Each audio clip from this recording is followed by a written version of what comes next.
खड़खड़ाहट। बूढ़े ब्योमकेश ने फोन रख दिया। अभी भी अचंभित थे, साझा सम्मान की भावना महसूस कर रहे थे।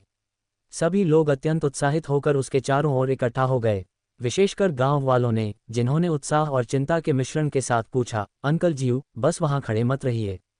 क्या विध्वंसक बॉस हमारे गांव में आ रहा है? वे कितने लोगों को ला रहे हैं? क्या उन्होंने कुछ बताया? क्या वे सचमुच ध्वस्त करने वाले हैं हमारे तीनों गांव? क्या ये सचमुच 700 मिलियन है? हर कोई बहुत उत्साहित था, लेकिन नकारात्मक उत्तर मिलने की चिंता भी थी। ईशानी भी थोड़ी घबराई हुई थी। कपिल का हाथ पकड़ते समय उसका हाथ थोड़ा कांप रहा था। कपिल का हाव भाव थोड़ा अस्वाभाविक था और उसने खांसते हुए कहा, बूढ़े जीव, हमें दुविधा में मत रखो। बस उन्हें बता दो, क्या मेरा बॉस दोस्त आ रहा है? बूढ़े ब्योमकेश ने उन्हें और इंतजार नहीं करवाया। वह जल्दी से एक चापलूसी भरी मुस्कान के साथ आगे बढ़े, कपिल को प्रणाम किया और कहा, युवा मास्टर जी सचमुच दिव्य दूरदर्शिता रखते हैं। मैनेजर वांग सचमुच यहाँ आ रहे हैं। हे, उसने कहा कि वह मेरे स्टारबक्स में किसी से मिल रहा है और बाहर ट्रैफिक जाम है, इसलिए वह कुछ मिनट देर से आ सकता है। इसलिए उसने मुझसे पहले कॉफ़ी बनाने और अपने दोस्त का मनोरंजन करने के लिए कहा। उन्होंने विजयी भाव से कहा, मैनेजर वांग ने तो यहाँ तक कहा, मैं तुम पर भरोसा कर रहा हूँ भाई। हा, क्या तुमने आखिरी हिस्सा सुना? मैनेजर वांग ने मुझे अपना भाई कहा। हा, मैं, बूढ़े ब्योमकेश ने कभी नहीं सोचा था कि पूरी जिंदगी गरीब रहने के बाद मेरा एक अमीर भाई होगा। बूढ़ा ब्योमकेश इतना भावुक हो गया कि उसकी आंखों से आंसू बहने लगे।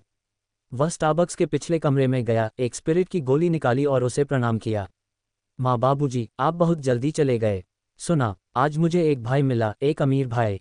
उसने मुझे अपना भाई कहा था। सब लोग, ईशानी और अन्य लोगों को थोड़ा अजीब लगा, खांसी आए और उन्होंने दूसरी ओर देख लिया। फिर सभी ने कपिल को गौर से देखा, उनकी आंखें प्रशंसा से भर गईं। तो कपिल की हर बात सच थी। वह सचमुच बॉस को यहाँ उनके पूरे गांव का विकास करने और उनकी ज़मीनें हथियाने के लिए लाया था। ईशानी उत्साह से उसके ऊपर झुक गया। भाई रुपए, तुम मेरे लिए बहुत अच्छे हो। मेरी खातिर तुमने मुझ पर इतना बड़ा एहसान किया है कि सरदारों से पूरा गांव हड़प लिया है। सभी ने आभार व्यक्त किया और ईशानी को भी धन्यवाद दिया। शियुकिन, शुक्रिया, हमें सचमुच ईर्ष्या हो रही है कि तुम्हें इतना अच्छा इंसान मिला। हमें भी इससे फ़ायदा हो रहा है। हा, कौन कहेगा, अगर आप न होते तो हम शायद सारी जिंदगी गरीब ही रहते। अब आप और यंग मास्टर जी हमारी ज़मीन पर कब्जा करने के लिए बॉस को लेकर आए हैं। आपने हमारी किस्मत बदल दी है। धन्यवाद। स्टारबक्स के अंदर कृतज्ञता का माहौल था।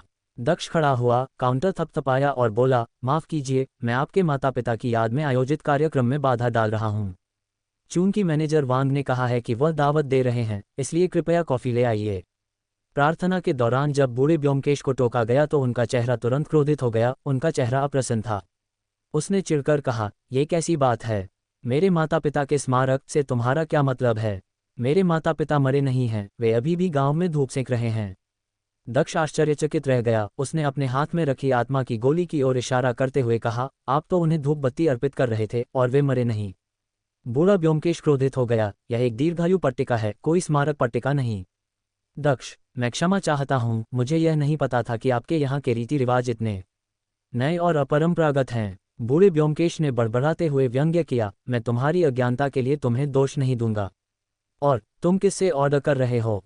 एक निकम्मे आदमी की शादी एक अमीर परिवार में हुई है, तुम कॉफ़ी चाहते हो? क्या तुम इसे खरीद भी सकते हो? दक्ष ने कहा, क्या मैनेजर वांग ने नहीं कहा कि वह इलाज कर रहे हैं? हा, बूढ़ा ब्योमकेश जोर से हंस पड़ा और बाकी लोग भी इतनी जोर से हंसे कि वे झुक गए, सिर हिलाने लगे, उनके चेहरे पर आंसू बहने लगे।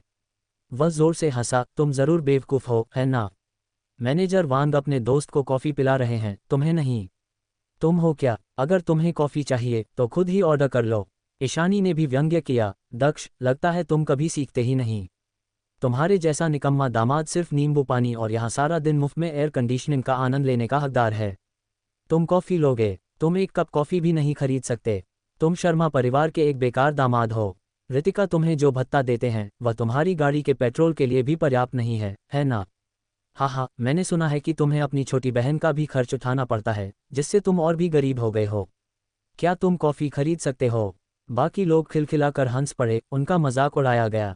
कपिल ने भी व्यंग्य किया, दक्ष, तुम बेकार के दामाद हो जो हमारे परिवार के पैसे का उपयोग अपनी गरीब बहन का समर्थन करने के लिए कर रहे हो और तुम अभी भी संतुष्ट नहीं हो। तुम यहाँ कॉफ़ी पीना चाहते हो? सभी लोग जोर से हंसने लगे। कपिल ने तब दक्ष के जूते पर थूका और घृणा से कहा, कचरा, तुम तो बस कचरा हो। दक्ष ने अपने अब गंदे जूते को देखा, उसकी अभिव्यक्ति शांत थी। मैं तुम सभी को मेरे जूते से थूक चाटने के लिए मजबूर करूंगा। हा हा हा हा। सभी लोग जोर जोर से हंसने लगे, लगभग गला रुंध गया। कपिल ने भी अपना सिर हिलाया, ये आदमी पागल हो गया है। छोड़ो इसे, अब इसे और नहीं छेड़ते। 5 बजने वाले हैं। क्या तुम्हारे गांव का भोज तैयार है? क्या हम बैठना शुरू कर सकते हैं? सभी लोग तुरंत उत्साहित हो गए और जल्दी से सिर हिलाते हुए बोले, जब तक हम वहां पहुंचेंगे तब तक हम अपनी सीटों पर बैठ सकेंगे। ईशानी ने आशा भरी नजरों से देखा, भाई रुपए, क्या आप आ रहे हैं? गांव के मुखिया और बुजुर्ग आपको जरूर सम्मान की सीख देंगे, लेकिन मुझे माफ करना कि आपको बाहर खाना पड़ेगा। कपिल ने शांति से कहा, कोई बात नहीं, मैं कहीं भी खा सकता हूँ। चलो, मैं तुम्हें रोल्स रॉयस में वहां ले चलता हूँ। फिर उसने रोल्स रॉयस कार की चाबियां उठाईं और दक्ष को घृणा से देखते हुए कहा, दक्ष, तुमने शायद ऐसी कार भी नहीं देखी होगी, है ना? हालांकि रितिका अमीर है, लेकिन वह इतनी महंगी कार नहीं खरीद सकती। और मेरे लिए ये कार बस घूमने के लिए है। ऐसा कहकर उसने ईशानी को अपनी बाहों में भर लिया और बाहर चला गया। अन्य लोग भी जल्दी से पीछे चले गए और 2 महिला सहपाठियों ने भी भाई रुपए को कुछ बार प्यार से पुकारा और वे भी रोल्स रॉयस की पिछली सीट पर बैठ गईं। दक्ष दरवाजे पर खड़ा होकर उन्हें जाते हुए देख रहा था, उसका चेहरा बिल्कुल शांत था। कपिल और अन्य लोग कार में बैठ गए, जबकि बाकी लोग पैदल चले। जैसे ही वह कार में बैठा, कपिल ने पास में खड़ी और भी ज्यादा शानदार रोल्स रॉयस कार पर नजर डाली, थोड़ा हैरान हुआ और बुदबुदाया, आखिरकार आपका गांव गरीब नहीं है। कोई इतनी शानदार कार भी खरीद सकता है। फिर उसने एक्सेलरेटर दबाया और देहाती सड़क पर तेजी से चलने लगा। बाकी बूढ़े ब्योमकेश और कुछ दूसरे लोग ईर्ष्या से भर गए। जब उन्होंने फिर से दक्ष की तरफ देखा तो वे उसका मजाक उड़ाने लगे, क्या देख रहे हो? क्या तुम भी हमारी तरह ही लग्जरी कार नहीं खरीद सकते? Beep beep. दक्ष ने अपने बगल में खड़ी उन्नत रोल्स रॉयस कार का ताला खोला, फिर सभी की हैरानी भरी निगाहों के सामने सीधे कार में बैठ गया और कपिल जिस दिशा में गया था उसी दिशा में चला गया। जल्द ही वह ग्रामीण इलाकों में गायब हो गया। सबने एक दूसरे को देखा, उन्हें लगा कि कुछ गड़बड़ है। क्या कपिल ने नहीं कहा था कि वह एक बेकार दामाद है जो एक रोल्स रॉयस भी नहीं खरीद सकता? इसी समय एक मर्सिडीज बेंज वाणिज्यिक वैन दूर से आती हुई दिखाई दी और मैनेजर सुमेश्वर और उनके 2 बेटे उसमें से उतरे। बूढ़े ब्योमकेश को अपनी पहचान बताते ही उन्हें तुरंत बूढ़े ब्योमकेश और वहां उपस्थित कई स्थानीय लोगों से प्रशंसा और सम्मान मिला। वृद्ध जीयू को मैनेजर वांग द्वारा भाई कहे जाने की बात सुनकर और भी अधिक खुशी हुई तथा वह तुरंत ही हिम्मत से भर गया। मैनेजर वांग ने हंसते हुए कहा, अजीब बात है, क्या मेरा दोस्त अभी तक नहीं आया? बूढ़े ब्योमकेश मुस्कुराए, क्या आप मैनेजर जी के बारे में बात कर रहे हैं? वह हमारे गांव गए थे। मैनेजर वांग एक पल के लिए स्तब्ध रह गए, क्या मैनेजर जी या मैनेजर दक? ये मैनेजर मित्तल है, मैनेजर दक्ष, शर्मा परिवार का दामाद। वह आपके 3 गांवों को हासिल करने के लिए पैसे दे रहा है। हे, महीने का अंत आ गया है, इसलिए मैं हर महीने वोट मांग रहा हूँ। और हाँ, प्लीज़ मुझे गाने के लिए मत कहिएगा, मैं इसमें अच्छा नहीं हूँ। स्टॉप्ड। शर्मा परिवार के दामाद दक्ष। वह श्रीमान मित्तल जिनका उल्लेख श्रीमान वांग ने किया था। इस समय ओल्ड ब्योमकेश स्तब्ध रह गया। मिस्टर सुमेश, आपने क्या कहा? दक्ष, शर्मा परिवार का दामाद दक्ष, वह क्या है? ओल्ड ब्योमकेश ने आश्चर्य से पूछा। सुमेश्वर ने बाएं दाएं देखा, फिर समय देखने के लिए अपना फ़ोन निकाला और यूं ही बोला, मैं बस कुछ ही मिनट लेट हूं। मिस्टर दक्ष ने मेरा इंतज़ार क्यों नहीं किया? क्या हो सकता है कि वो नाराज़ हों? ओह, ठीक है ठीक है ठीक है, ये दक्ष है, शर्मा परिवार का दामाद। वह यहाँ है ना? क्या आपने उसे वह कॉफ़ी दी जो मैंने पहले ही मंगवा ली थी? क्या आपने उसकी अच्छी देखभाल की? आखिरकार वह बड़ा बॉस है जो आपके कई गांवों पर कब्जा कर रहा है, आपकी बातचीत अच्छी रही होगी। हिस। बूढ़े ब्योमकेश ने हौंफते हुए कहा। अन्य कुछ लोग जिनके पास गांव लौटने का समय नहीं था वे भी अचंभित थे, उनके सिर में झुनझुनी हो रही थी। बकवास। शर्मा परिवार का दामाद दक्ष, क्या वो निकम्मा नहीं है? क्या वो कंगाल नहीं है? वो कैसे है मिस्टर दक्ष? बूढ़ा ब्योमकेश रोने ही वाला था। दक्ष ने उससे कॉफ़ी भी मांगी, ये कहते हुए कि यह उसके लिए आरक्षित है, लेकिन उसने इस पर विश्वास नहीं किया और यहाँ तक कि उसका उपहास भी किया, जिससे दक्ष अपनी इज्जत बचाने में असमर्थ हो गया। अब इसके बारे में सोचते हुए ओल्ड ब्योमकेश को अपने पूरे शरीर में ठंडक महसूस हुई। उसे पता नहीं क्यों, लेकिन उसे ऐसा महसूस हुआ जैसे बहुत सारे पैसों को पंख लग गए हों और वे उड़ रहे हों। बाकी गांव वाले भी रोने लगे। कितनी अच्छी बातचीत थी, उन्होंने तो दक्ष का मजाक उड़ाया था। किसे पता था कि दक्ष ही ज़मीन खरीदने वाला बड़ा मालिक है? और मिस्टर सुमेश के लहजे से तो यही लग रहा था कि दक्ष ही ज़मीन खरीद रहा है। वह तो बस अपना काम निपटा रहा था। हिस। बड़ा शॉट। उन्हें लगा कि उन्होंने एक साथ एक बड़े व्यक्ति को नाराज कर दिया है। कई गांव वाले रोने को हुए और बूढ़े ब्योमकेश तो और भी निराश हो गए। फिर उनके चेहरे पर क्रोध छा गया। ये सब कपिल की गलती है। क्या उसने यह नहीं बताया था कि जिस मालिक को वह जमीन खरीदने लाया था वह उसकी मदद कर रहा था? वह बार बार कहता रहा कि वह कई बॉस को जानता है और ईशानी के लिए उन्हें लाया है और उनके साथ उसके बहुत अच्छे संबंध हैं।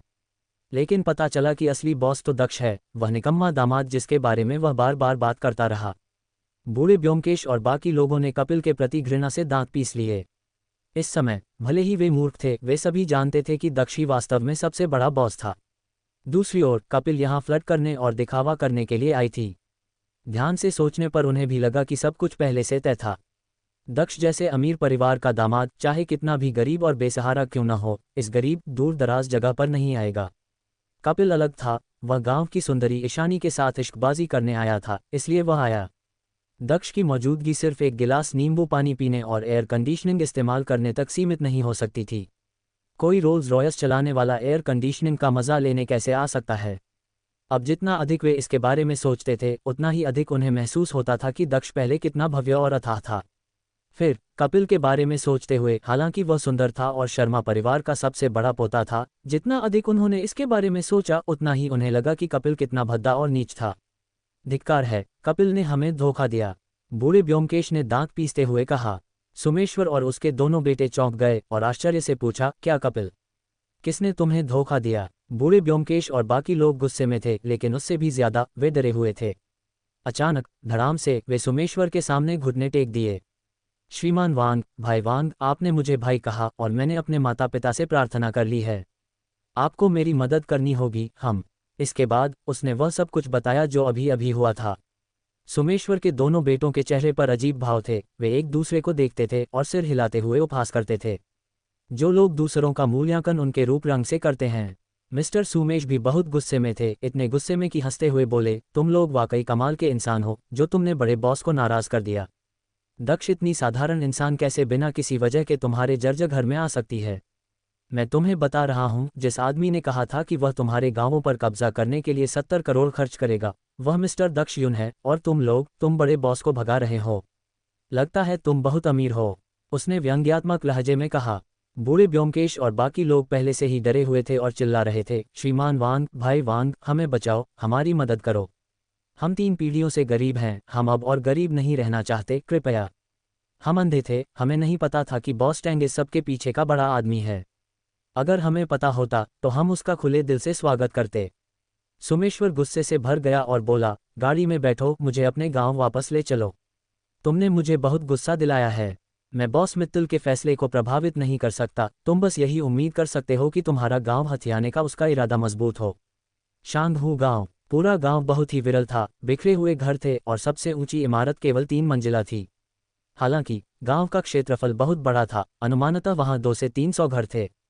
गांव वालों ने पहले ही खुली जगह में 1 दर्जन से ज्यादा मेजें लगा रखी थी जहां वे आमतौर पर अनाज धूप में सुखाते थे। इन सब का खर्च गांव वालों ने खुद उठाया, जिन्होंने अनुभवी रसोइयों को काम पर रखा था। इस समय हर घर से मदद मिल रही थी और हर कोई मुस्कुरा रहा था। सबसे अधिक चर्चा वाले विषय स्वाभाविक रूप से भूमि अधिग्रहण और विध्वंस थे।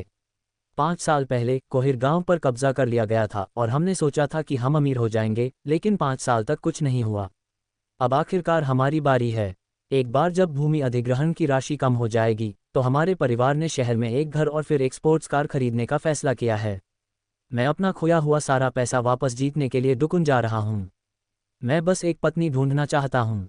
मुझे आश्चर्य है कि क्या ये पैसे उस जगह पर पत्नी ढूंढने के लिए काफ़ी होंगे जहाँ मैंने पढ़ाई की है। भाई तियानजियू, आपने कहाँ पढ़ाई की? हे जियांगशी। हर घर में इस बात पर चर्चा हो रही थी कि पैसा आने पर उसे कैसे खर्च किया जाए। तभी उन्होंने एक रोल्स रॉयस कार को आते देखा, जिसके पीछे साइकिलों या इलेक्ट्रिक बाइकों पर सवार कई लोग थे और उनके पीछे धूल का गुबार उठता हुआ दिखाई दिया। रोल्स रॉयस सड़क के बीच में रुकी, उसके पीछे गांव के युवाओं का एक बड़ा समूह था। कपिल और ईशानी, कपिल की कुछ महिला सहपाठियों के साथ कार से बाहर निकले। इन चंद लोगों की उपस्थिति ने तुरंत सबका ध्यान अपनी ओर खींचा। ईशानी के स्पष्टीकरण के तहत कपिल तुरंत ही सबकी प्रशंसा का पात्र बन गया। बड़ा शॉट, इसे शर्मा परिवार के युवा मास्टर कपिल द्वारा लाया गया था, तो उनके पूरे गांव की समृद्धि कपिल के कारण थी। ओह यंग मास्टर जी, कृपया जल्दी से बैठिए, उन्हें चाय दीजिए। एरिया, तुम जल्दी से यहाँ आकर यंग मास्टर जी के कंधों की मालिश क्यों नहीं कर देते? तुम गांव में अकेले हो जिसने ऑस्टियोपैथी और मालिश की पढ़ाई की है।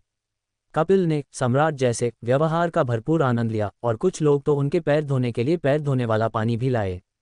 युवा मास्टर जी, इतनी दूर गाड़ी चलाते चलाते एक्सीलेटर दबाते दबाते आप बहुत थक गए होंगे। आइए अपने पैर धो लीजिए। युवा मास्टर जी, आप वाकई कमाल के हैं।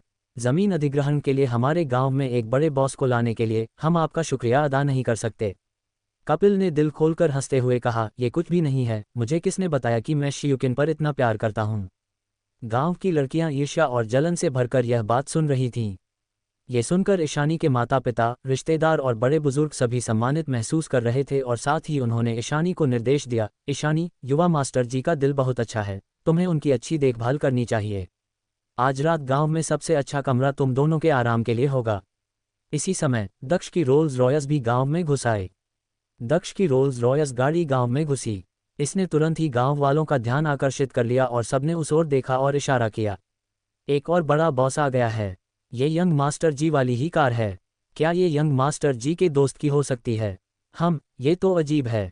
लगता है युवा मास्टर जी का दोस्त गलत रास्ते पर चला गया है। क्या वह बड़े बुजुर्ग के घर जा रहा है? सभी ने एक दूसरे को देखा, फिर अचानक समझ गए और भावुक हो गए। युवा मास्टर जी सचमुच समर्पित हैं। वे सचमुच हमारे शांगू गांव के रक्षक हैं। वह अपने बॉस और एक दोस्त को साथ लाया था, आनंद लेने के लिए नहीं, बल्कि सीधे ग्रैंड एल्डर के पास जाकर विध्वंस पर चर्चा करने के लिए। सब लोग युवा मास्टर जी के साथ अच्छा व्यवहार करो। वे हमारे गांव के बहुत बड़े उपकारक हैं। अजय, आज रात अपने शियमेई से कहो कि वह युवा गुरुजी की अच्छी तरह सेवा करे और उनकी उपेक्षा न करे। कौन जाने, हो सकता है तुम्हारा परिवार भी शर्मा परिवार से जुड़कर ख्याति प्राप्त कर ले। समझ गई बहनी। कोहिर गांव के लोग उत्साहपूर्वक चर्चा कर रहे थे। दक्ष को गांव में आते देख वे कपिल के प्रति और भी अधिक आभारी हो गए। और कपिल को इस बात का कोई अंदाजा नहीं था कि गांव वाले अचानक उसके प्रति पहले से कहीं अधिक आभारी क्यों हो गए थे। तभी गांव के कुछ आवारा लोगों ने उन्हें घेर लिया, अपने पीले दांत दिखाते हुए और हंसते हुए बोले, युवा मास्टर जी, आप हमें अपने धनी परिवारों के बारे में क्यों नहीं बताते? हमें परोक्ष रूप से जीने दो। कपिल इन लोगों से परेशान नहीं होना चाहता था, लेकिन गांव में सभी उम्र की युवतियों को देखकर, साथ ही साथ उसके साथ आई कुछ महिला सहपाठियों को सभी उत्सुक दिख रही थीं, उसका अहंकार तुरंत बढ़ गया। फिर वह खड़ा हुआ, मानो दुनिया को आदेश दे रहा हो, और गर्व से बोला, ठीक है चूंकि तुम सुनना चाहती हो तो मैं तुम्हें थोड़ा बताऊंगा और तुम्हारी आंखें खोलूंगा। हमारा शर्मा परिवार सागरनगर शहर का एक उच्च स्तरीय धनी परिवार है। मेरे पिताजी एक प्रथम श्रेणी के गुरु हैं, बहुत ही दुर्जेय। और मैं शर्मा परिवार में सबसे उत्कृष्ट द्वितीय श्रेणी का गुरु हूँ। मैं मार्शल आर्ट्स टूर्नामेंट में परिवार की युवा पीढ़ी का प्रतिनिधित्व करूंगा और अपना नाम रोशन करूंगा। और तब वह शर्मा परिवार और अन्य धनी परिवारों के बारे में कुछ कहानियां सुनाते हुए आगे बढ़ता गया। कपिल लगातार बात करते रहे और ध्यान का केंद्र होने का आनंद लेते रहे। अचानक एक बूढ़े व्यक्ति ने संदेह से पूछा, युवा मास्टर जी, क्या आप हमें हाल ही में शर्मा परिवार में घटित बड़ी घटनाओं के बारे में बता सकते हैं? सुना है तुम्हारे शर्मा परिवार में एक दामाद रहता है जो हाल ही में काफी चर्चित हुआ है। हे हमें भी उसके बारे में बताओ, हो सकता है मैं भी किसी अमीर घराने का दामाद बन जाऊं। सब लोग हंसने लगे। कपिल की बात बीच में ही रुक गई और वह बहुत नाराज हो गया। जब उसने सुना कि ये लोग उससे दक्ष के बारे में बात करवाना चाहते हैं तो वह और भी ज्यादा क्रोधित हो गया। हालांकि सभी के चेहरों पर उम्मीद भरी नजरें देखकर उसे अपनी बड़ी बहन की बार बार दी गई चेतावनी याद आ गई कि दक्ष को उकसाना नहीं है। उसने आज दक्ष को देखा था और उसे कड़ी फटकार लगाई थी, फिर भी दक्ष ने पलटवार करने की हिम्मत नहीं की, जिससे उसे बहुत अच्छा महसूस हुआ। यह अफसोस की बात थी कि दक्ष यहाँ नहीं था, अन्यथा वह सबके सामने दक्ष की सार्वजनिक रूप से आलोचना करता ताकि इन लोगों को दिखा सके कि असली युवा प्रतिभा कौन है और शर्मा परिवार में सबसे पसंदीदा व्यक्ति कौन है। ठीक है, चूंकि आप सुनना चाहते हैं तो मैं आपको कुछ बताता हूँ। वह दक्ष, वह हमारे शर्मा परिवार का दामाद है, लेकिन वह एक निकम्मा, बिल्कुल नाकामयाब इंसान है।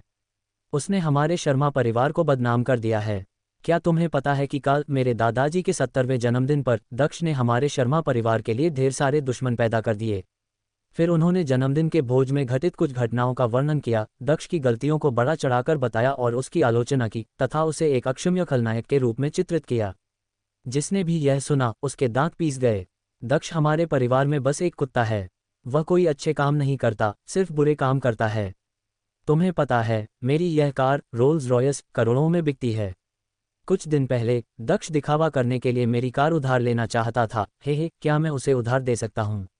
मैंने उसे वहीं नंगा कर दिया और फिर उसके दोनों कुत्ते जैसे पैर तोड़ दिए। आज ही उसकी हालत में सुधार हुआ है। मैंने उसे चेतावनी दी थी कि वह मेरी कार का इस्तेमाल दिखावा करने के लिए न करे और हमारे शर्मा परिवार को बदनाम न करे। ताली, ताली, ताली। सभी ने तालियां बजाईं और युवतियां तथा महिलाएं ये सुनकर और भी अधिक शर्मा गईं। इतना दबंग, क्या शक्तिशाली युवा मास्टर जी! वह दक्ष सचमुच बहुत दुष्ट था। ईशानी और अन्य लोगों ने दक्ष के बारे में सुना था और अब इसे फिर से सुनकर वे कुछ हद तक चौंक गए। वह दक्ष, हालांकि वह एक बेकार इंसान है, क्या वह वास्तव में इतना नीच है? कपिल ने आगे कहा, आज मैं गांव के बाहर स्टारबक्स में दक्ष से भी टकरा गया। जियुकिन और सबको इसके बारे में पता है ना? ईशानी और अन्य लोगों ने स्वाभाविक रूप से सिर हिलाया और साथ ही दक्ष के सुंदर चेहरे के बारे में सोचकर वे बेवजह शर्मा गए। हालांकि सुंदर होना बेकार था, अमीर कपिल की तुलना में दक्ष कहीं कमतर था। कुछ दिन पहले ही मैंने कई बॉस से तुम्हारे गांवों पर कब्जा करने के बारे में बात की थी। सबको पता है ना? सभी लोग हतप्रभ दिखे, लेकिन ईशानी और अन्य लोगों को सिर हिलाते देख वे बेहद उत्साहित हो गए। ये वास्तव में युवा मास्टर कपिल थे जिन्होंने बॉस को लाने में मदद की थी। वे एक बार फिर कपिल के प्रति आभारी थे और कई लड़कियों ने खुद को लगभग उसकी बाहों में फेंक दिया।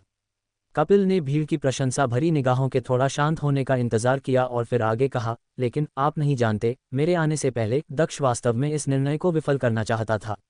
वह चाहते थे कि उनके बॉस दूसरे गांवों पर कब्जा कर लें और पूर्वी उपनगरों में विकास न करें। और इस बार यहां आने का उनका मकसद, क्या आपको लगता है कि वह यहां एयर कंडीशनिंग पर कब्जा करने आए हैं? वह यहां सबूत ढूंढने आए हैं ताकि साबित कर सकें कि ये गांव विकास और निवेश के लायक नहीं है। सभी लोग आश्चर्य और अविश्वास से चौंक गए, उनकी आंखें चौड़ी हो गईं। उसी समय वे क्रोधित हो गए। शांगू गांव क्रोधित हो गया।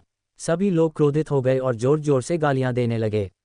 दक्ष शर्मा परिवार का एक बेकार दामाद है, वह इतना दुर्भावनापूर्ण कैसे हो सकता है? ये तो बिल्कुल ही घिनौना है। क्या ये स्टारबक्स में है? चलो इसे टुकड़े टुकड़े कर दें। ये तो हद हो गई। हम आखिरकार शोहरत की बुलंदियों पर पहुंचने वाले हैं और यंग मास्टर जी ने इन बॉस को लाने के लिए इतनी मुश्किलें झेली हैं, फिर भी दक्ष इस अच्छी चीज़ को बर्बाद करना चाहता है। हर कोई गुस्से से उबल रहा था। यहाँ तक कि ईशानी ने भी इस पर विश्वास किया और शाप देने में शामिल हो गई, साथ ही चिंतित होकर खुद को कपिल की बाहों में फेंक दिया। भाई रुपए, आपको हमारे लिए खड़ा होना होगा। सभी ने ये भी कहा, युवा मास्टर जी कृपया हमारे लिए खड़े हो जाए। ये देखकर कि ये लोग कितनी आसानी से बहक जाते हैं, कपिल ने गर्व से कहा, चिंता मत करो, दक्ष हमारे शर्मा परिवार में बस एक कुत्ता है। मैं उसे अपने हाथ के एक झटके से कुचल सकता हूँ। वह कोई परेशानी नहीं खड़ी कर सकता। हर कोई तुरंत आभारी था। एक महिला बोली, युवा मास्टर जी सचमुच बहुत दयालु हैं। आपके मित्र भी थके होंगे। जब वे महापुरुष से चर्चा समाप्त कर लें तो कृपया उन्हें मुख्य स्थान पर भोजन के लिए आमंत्रित करें। कपिल ने आश्चर्य से कहा, मेरे दोस्त? क्या मेरे सारे दोस्त यहाँ नहीं हैं? महिला ने आश्चर्य से कहा, क्या तुम्हारा दोस्त दूसरी रोल्स रॉयस गाड़ी से ग्रैंड एल्डर के घर नहीं गया था? मैंने देखा कि वह बहुत सुंदर था और उसके सिर के पीछे बाईं ओर के बालों की तीसरी लट अलग हो गई थी। कपिल ने अचानक कहा, यह दक्ष है। वह रोल्स रॉयस कैसे खरीद सकता है? हर कोई दंग रह गया। वह भी अचंभित रह गया। ईशानी की आंखें चौड़ी हो गईं। सहपाठी भी हैरान रह गए। दूसरी ओर कपिल गुस्से में था और साथ ही चिल्लाया, दक्ष, वह दक्ष है। मुझे उम्मीद नहीं थी कि वह भी आएगा। क्या वह नाखुश है और मेरा पीछा कर रहा है? सबने तुरंत एक दूसरे को देखा। अब आखिरकार उन्हें समझ आ गया। पता चला कि वह व्यक्ति कपिल का दोस्त नहीं बल्कि दक्ष था। तो फिर वह यहाँ किस लिए आया था? कपिल के शब्दों को याद करते हुए उन्हें लगा कि दक्ष की यहाँ उपस्थिति शायद परेशानी पैदा करने के लिए थी। खलनायक! सब लोग गुस्से से आग बबूला हो गए।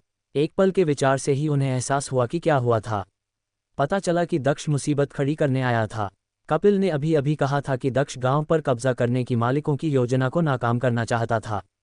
तो क्या महान बुजुर्ग के यहाँ उसकी मौजूदगी का मतलब यह नहीं होगा कि वह वहां मुसीबत खड़ी करने आया है? ये सोचकर सभी लोग क्रोधित और घबरा गए। वह खलनायक दक्ष वास्तव में हमारा सौभाग्य बर्बाद करना चाहता है। क्या वह महान बुजुर्ग को खोजने और हमारे गांव के विध्वंस को विफल करने की योजना बना रहा है? किसी व्यक्ति का हृदय इतना दुर्भावनापूर्ण कैसे हो सकता है? ये तो बिल्कुल ही घृणित है। चलो उसे ढूंढते हैं, उसे बाहर खींचते हैं और उसकी अच्छी पिटाई करते हैं। ये बहुत ही अपमानजनक है। शांगू गांव के ग्रामीण उत्तेजित थे। प्रत्येक ने कटोरे, बर्तन और कढ़ाई पकड़ लिए, दक्ष का सामना करने के लिए तैयार थे। उनकी आंखें क्रोध से भरी हुई थीं। यह उनके लिए समृद्धि का एक अवसर था और दक्ष इसे बर्बाद करना चाहता था। ये बेहद घिनौना था। यह असहनीय था। यद्यपि वहां उपस्थित अधिकांश लोग दयालु और सरल स्वभाव के थे, फिर भी इस समय जब उनके अपने हित दांव पर लगे थे, वे स्वाभाविक रूप से क्रोधित हो गए। इसके अलावा वे कपिल पर पूरा भरोसा करते थे। यहाँ तक कि यंग मास्टर जी ने भी कहा कि दक्ष एक बुरा इंसान है जिसने बहुत सारे बुरे काम किए हैं और चाहता है कि बॉस दूसरे गांवों को तबाह कर दें। अब दक्ष फिर से आ गया था और सीधे बड़े बुजुर्ग के पास। अगर वह यहाँ कोई परेशानी खड़ी करने नहीं आया था तो वह क्या करने की कोशिश कर रहा था? वे कोई अन्य कारण नहीं सोच सके। कपिल भी एक पल के लिए अचंभित रह गया, फिर व्यंग्यात्मक लहजे में बोला, दक्ष तुम खुद मौत की तलाश में हो, मुझे दोष मत दो। फिर उसने अपना हाथ उठाया और चिल्लाया, सब लोग मेरी बात सुनो। दक्ष मेरे शर्मा परिवार का बेकार दामाद है, एक कुत्ते से ज्यादा कुछ नहीं। और उसके मालिक होने के नाते मैं अब तुम्हें कुत्ते को पीटने की इजाजत देता हूं। सभी ने उत्साहपूर्वक प्रतिक्रिया दी। फिर कुछ लोग खुद को रोक नहीं पाए और सीधे जाना चाहते थे, लेकिन किसी ने अपना हाथ उठाया और कहा, सब लोग एक क्षण रुको। महान बुजुर्ग बूढ़े हैं और उन्हें हृदय की बीमारी है। अगर हम में से इतने सारे लोग वहां जाकर उन्हें डराएंगे तो यह अच्छा नहीं होगा। सभी ने ये सुना और सोचा कि यह बात सही है। कपिल वास्तव में चाहता था कि अधिक लोग जाकर दक्ष को एक ही थूक से डुबो दें। उन्होंने जानबूझकर कहा कि सभी को दक्ष को पीट पीट कर मार डालने की अनुमति नहीं देनी चाहिए, लेकिन वह जानते थे कि जब हितों का मामला हो तो जितना अधिक आप उन्हें मनाने की कोशिश करेंगे उतना ही वे ऐसा करेंगे। उन्हें दक्ष को पीट पीट कर मार डालने की अनुमति न देकर शायद वे उसे और भी अधिक पीटेंगे। उसने उपहास किया, ये सोचकर कि तब तक तो दक्ष शांगू गांव से बाहर नहीं निकल पाएगा और इन गांव वालों के हाथों मारा जाएगा। जब विध्वंस होगा तो वह उसे दफना देगा और किसी को पता भी नहीं चलेगा कि वह इसमें शामिल था। यहाँ तक कि अगर ओल्ड मास्टर या रितिका ने बाद में इसके बारे में पूछा तो वह ये कहकर दोष को स्थानांतरित कर सकता था कि ग्रामीणों ने दक्ष को मार डाला। भले ही रितिका को कुछ संदेह था, लेकिन उसने नहीं सोचा था कि रितिका उसके साथ झगड़ा करने की हिम्मत करेगी। वह महिला तो महज एक दूसरे दर्जे की मार्शल आर्टिस्ट है और अब मैं भी दूसरे दर्जे के दायरे में प्रवेश कर चुका हूँ। जब तक ओल्ड मास्टर मार्शल आर्ट प्रतियोगिता जीतता है और इनाम प्राप्त करता है, मैं पहले दर्जे के दायरे में प्रवेश कर सकूंगा और रितिका पर कदम रख सकूंगा। वह नहीं जानता था कि रितिका आज सुबह ही प्रथम श्रेणी के क्षेत्र में प्रवेश कर चुकी थी। उत्तेजित अवस्था में सभी ने सोचा कि उन्हें एक साथ नहीं जाना चाहिए, कहीं ऐसा न हो कि वे महान बुजुर्ग को डरा दें। अंततः सभी ने ईशानी को जाने के लिए नामांकित किया। शियुकिन, तुम हमारे गांव में सबसे पढ़े लिखे व्यक्ति हो और महान बुजुर्ग तुम पर ज्यादा भरोसा करते हैं। तुम वहां जाओ और सीधे महान बुजुर्ग और उनके बेटे से दक्ष को बाहर निकलवा दो। तो फिर हम ऊपर जाकर दक्ष को बांध देंगे और उसे सबक सिखाएंगे। दुनिया में इतना बुरा इंसान कैसे हो सकता है? गांव के एक बूढ़े आदमी ने गहरी आवाज में कहा। सभी ने सहमति में सिर हिलाया। सभी को लगा कि यह बात सही है।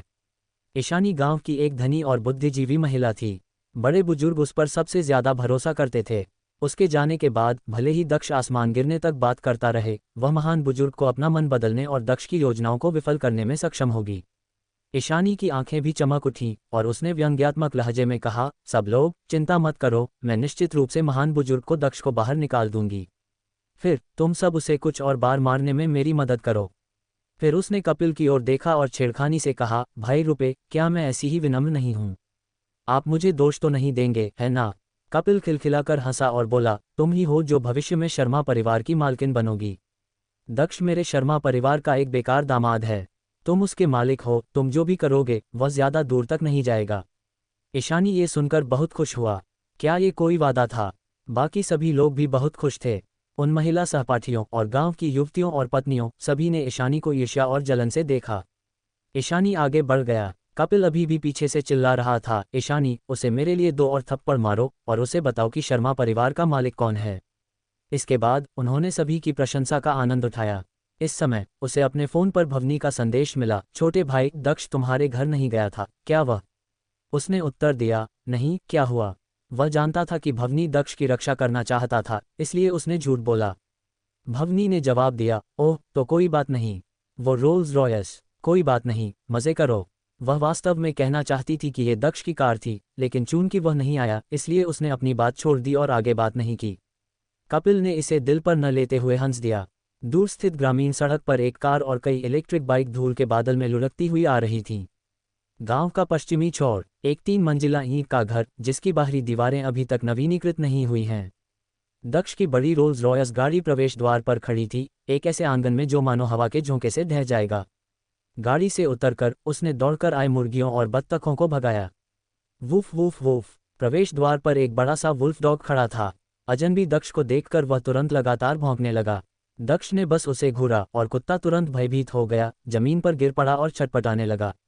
वानकाई, तुम किस बारे में भौंक रहे हो? हे भगवान, वानकाई, तुम्हें क्या हो गया है? एक मध्यम आयु वर्ग का व्यक्ति बाहर आया और अचानक उसने बड़े वुल्फ डॉग को जमीन पर पड़ा देखा, जिसके मुंह से झाग निकल रहा था, और वह तुरंत घबरा गया। उसी समय उसने दक्ष की ओर देखा और गुस्से से कहा, क्या तुम कुत्ते चोर हो?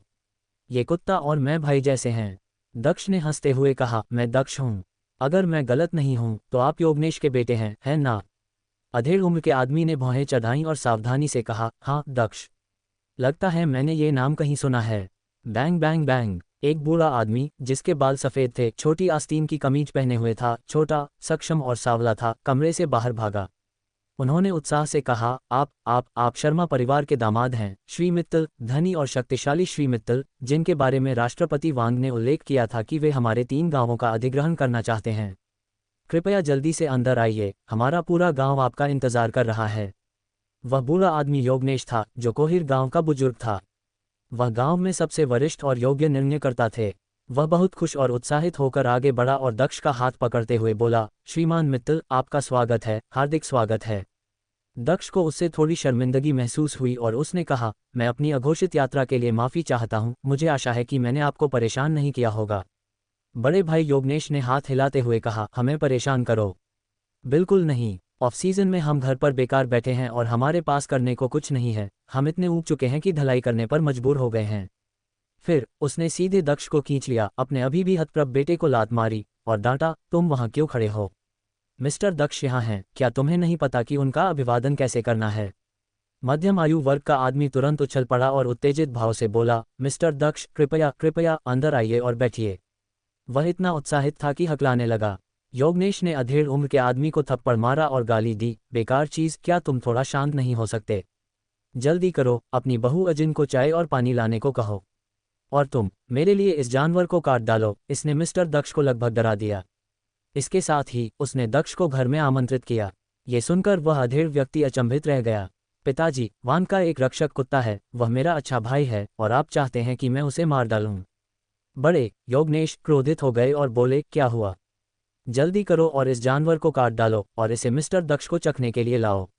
अगर इसने मिस्टर दक्ष को डराने की हिम्मत की तो ये जीने से थक गया है। अधेड़ उम्र का आदमी जमीन पर पड़े वुल्फहाउंड को देख रहा था, जिसके मुंह से झाग निकल रहा था, और सोच रहा था कि कौन किसे डरा रहा है। हालांकि वह फिर भी क्षमा याचना करते हुए मुस्कुराया, यह मेरा प्रिय मित्र है, मेरा भाई है। यदि आप इसे मारना चाहते हैं तो आपको अधिक कीमत चुकानी होगी। थप्पड़। बुजुर्ग ने उसे थप्पड़ मारा और गाली दी, यहाँ से चले जाओ। दक्ष ने अवाक होकर दोनों सन की पिता और पुत्र को देखा और कहा, कोई बात नहीं, मैं डरा नहीं। इसे मत मारो, चलो हम ऊपर जाकर व्यापार पर चर्चा करेंगे।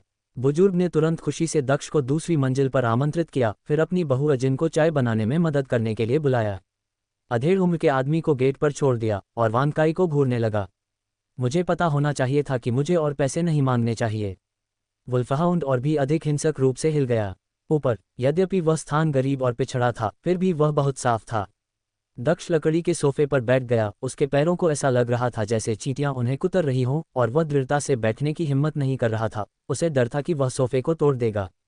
मध्यम आयु वर्ग की महिला अजिन चाय और पानी लेकर आए और सावधानी से बोली, श्रीमान मित्तल, कृपया कुछ चाय लीजिए। चाय पीले रंग की थी और पुरानी चाय लग रही थी। ये गांव सचमुच गरीब था। दक्ष मुस्कुराया, एक घूंट लिया और उसे दोबारा नहीं छुआ। बुजुर्ग योगनेश ने हंसते हुए अजिन से शानगू गांव और आसपास के 2 गांवों द्वारा भेजे गए नक्शे लाने को कहा, फिर सीधे और स्पष्ट रूप से अपने गांव की स्थिति का परिचय दिया। श्रीमान मित्तल, हमारे आसपास के 3 गांव ये परिवार द्वारा खरीदी गई 30,000 वर्ग फुट जमीन और सागरनगर शहर के उपनगरों से जुड़े हैं। यह एक उत्कृष्ट भौगोलिक स्थिति वाला परिवहन केंद्र माना जाता है, जो गोवान हाई सैरगाह से जुड़ा है। जब मार्शल आर्ट टूर्नामेंट शुरू होगा तो यह क्षेत्र निश्चित रूप से समृद्ध होगा। बूढ़े आदमी ने अपनी जमीन के फायदे बताने शुरू किए। दक्ष ने लगभग उस पर विश्वास कर लिया। गरीब और पिछड़ा, टूटी हुई ग्रामीण सड़कें, कठिन पहुंच और आसपास मैदानों की तुलना में अधिक पहाड़ियां। और यह एक परिवहन केंद्र था। अंत में बूढ़ा व्यक्ति खुद थोड़ा शर्मिंदा महसूस करते हुए शर्मा गया और ध्यान से दक्ष को देखते हुए बोला, श्रीमान मित्तल, क्या आप वास्तव में हमारे 3 गांवों का अधिग्रहण करना चाहते हैं? दक्ष ने कहा, बिल्कुल, अन्यथा मैं यहाँ क्यों होता। हालांकि मैं एक क्षेत्रीय निरीक्षण के लिए आया था और पाया कि आपकी भूमि 700 मिलियन में 70,000 वर्ग फुट वास्तव में बहुत अधिक है। बुजुर्ग तुरंत घबरा गए और जल्दी से बोले, मिस्टर दक्ष, ये वास्तव में बहुत ज़्यादा नहीं है। 5 साल पहले मिस्टर यी ने 250 मिलियन में 30,000 वर्ग फीट जमीन खरीदी थी। हमारी 70,000 वर्ग फीट जमीन 700 मिलियन के बिना अनुचित है। व्यापार तो व्यापार है। हालांकि दक्ष के पास पैसों की कमी नहीं थी, फिर भी वह थोड़ा बचत करना चाहता था। दक्ष ने कहा, हालांकि ये परिवार ने इसे केवल पेड़ लगाने के लिए खरीदा था। क्या मैं पेड़ लगाने के लिए 700 मिलियन खर्च करने जा रहा हूँ? ये सुनते ही बुजुर्ग का चेहरा तुरंत उदास हो गया और वह परेशान दिखने लगे। उनके बेटे और बहू भी घबराए हुए और परेशान थे, लेकिन साथ ही साथ कड़वी मुस्कान भी बिखेर रहे थे। जैसी कि उम्मीद थी, इन अमीर लोगों से सचमुच धन कमाना इतना आसान नहीं था। दक्ष ने उनके व्यथित भावों को देखा, दया का भाव महसूस किया और कहा, ठीक है, जैसा कि तय हुआ था, मैं आपके 3 गांवों की 70,000 वर्ग फीट जमीन 700 मिलियन में खरीदूंगा। साथ ही इस क्षेत्र के भीतर संलग्न मछली तालाब और पहाड़ियां भी। कोई समस्या नहीं है ना? बुजुर्ग ने आश्चर्यचकित होकर कहा, हाँ हाँ, श्री वांग ने मेरे साथ चर्चा करते समय पहले ही इनका उल्लेख किया था और मैं इन सभी बातों से सहमत था। बात बस इतनी है कि वे पहाड़ियां समतल जमीन नहीं हैं, इसलिए उन्हें खरीदना असल में सिर्फ पेड़ लगाने के लिए ही होगा। आपको वे पहाड़ियां क्यों चाहिए, मिस्टर दक्ष? दक्ष मुस्कुराया लेकिन कुछ नहीं कहा। पूर्वी उपनगरों में 100,000 वर्ग फीट समतल भूमि, जिसके भीतर कई पहाड़ियां बिखरी हुई थीं, ने 100,000 वर्ग फीट भूमि को अलग कर दिया, जिससे यहाँ परिवहन अविकसित हो गया और क्षेत्र बंजर हो गया। लेकिन यदि पहाड़ियों को समतल कर दिया जाए तो भूमि का एक बड़ा क्षेत्र खुल सकता है, जो किसी भी चीज़ के लिए उपयुक्त होगा। बात बस इतनी है कि पहाड़ियों को विस्फोट करके समतल करने की लागत काफ़ी अधिक थी और कोई भी इसे विकसित करने को तैयार नहीं था, इसलिए यह अब तक अछूता रहा। दक्ष ने सोचा कि क्या वह उस समय उन्हें हाथ से समतल कर सकता है, जिससे लागत लगभग शून्य हो जाएगी। वह ये नहीं जानता था कि उसकी ग्रैंडमास्टर शक्ति कई पहाड़ियों को समतल करने के लिए पर्याप्त होगी या नहीं। तब तक उनके पास न केवल 100,000 वर्ग फुट भूमि होगी, बल्कि 300,000 वर्ग फुट भूमि होगी, जो भूमि क्षेत्रफल का 3 गुना होगा। ये देखकर कि दक्ष बोल नहीं रहा था, बुजुर्ग भी अधिक कुछ नहीं कहना चाहते थे। जब तक भूमि अधिग्रहण सहमति के अनुसार जारी रहेगा, वह पर्याप्त होगा। उनके बेटे और बहू भी खुश थे और चर्चा कर रहे थे कि अगर उन्हें पैसा मिल गया तो वे शहर में एक मकान खरीदेंगे, फिर एक कार खरीदेंगे और अपने बेटे के लिए एक पत्नी ढूंढेंगे जो अभी भी पढ़ाई कर रहा है। दक्ष ने ये सुना और आश्चर्य से कहा, आपको शहर में घर खरीदने की ज़रूरत नहीं है। अपना पैसा बचाएं। जब मैं यहाँ घर बनाऊंगा तो यहाँ खरीदने पर निश्चित रूप से मूल्य बढ़ जाएगा। बुजुर्ग और अन्य लोगों को उस पर विश्वास नहीं हुआ और वे बहुत हिचकिचा रहे थे, क्योंकि वे सभी सोचते थे कि दक्ष मूर्ख है, जो उनके पूर्वी उपनगरों के गांवों में समतल भूमि और कई पहाड़ियों को सिर्फ पेड़ लगाने और मछली पालने के लिए खरीद रहा है। और घर बनाएं। इतनी दूरदराज की जगह पर अपना पैसा क्यों बर्बाद किया जाए? उनकी प्रतिक्रिया देखकर दक्ष भी मुस्कुराया और बोला, कोई बात नहीं, अगर आपको मेरी बात पर विश्वास नहीं है तो रहने दीजिए। हालांकि मैं आपके रहने के लिए पूर्वी उपनगरों और शहरी क्षेत्र के जंक्शन पर 1 दर्जन या उससे अधिक पुनर्वास गृह बनवा दूंगा, जिससे आपको शहर में घर खरीदने की परेशानी से मुक्ति मिल जाएगी। इस बुजुर्ग के परिवार के लोग तुरंत आश्चर्यचकित हो गए, उनके चेहरे उत्साह से लाल हो गए। बुजुर्ग तो रोने भी लगे। मिस्टर दक्ष, आप वाकई एक अच्छे इंसान हैं। आज जब मिस्टर सुमेश ने हमसे बात की तो उन्होंने कहा कि अगर हम पुनर्वास मुआवजा चुनेंगे तो पुनर्वास आवास नहीं मिलेगा। हम में से कुछ बुजुर्गों ने इस पर चर्चा की और सभी ने पुनर्वास मुआवजा चुना। मुझे उम्मीद नहीं थी कि आप हमें अब भी पुनर्वास आवास देंगे। दक्ष मुस्कुराया, ये तो बस कुछ पुनर्वास गृह थे। वैसे भी जब पूर्वी उपनगरों का विकास होगा तो लाभ निश्चित रूप से व्यय से 10 या 100 गुना होगा।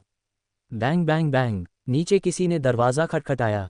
तभी ईशानी की आवाज़ आई, चाचा के आन, क्या आप घर पर हैं?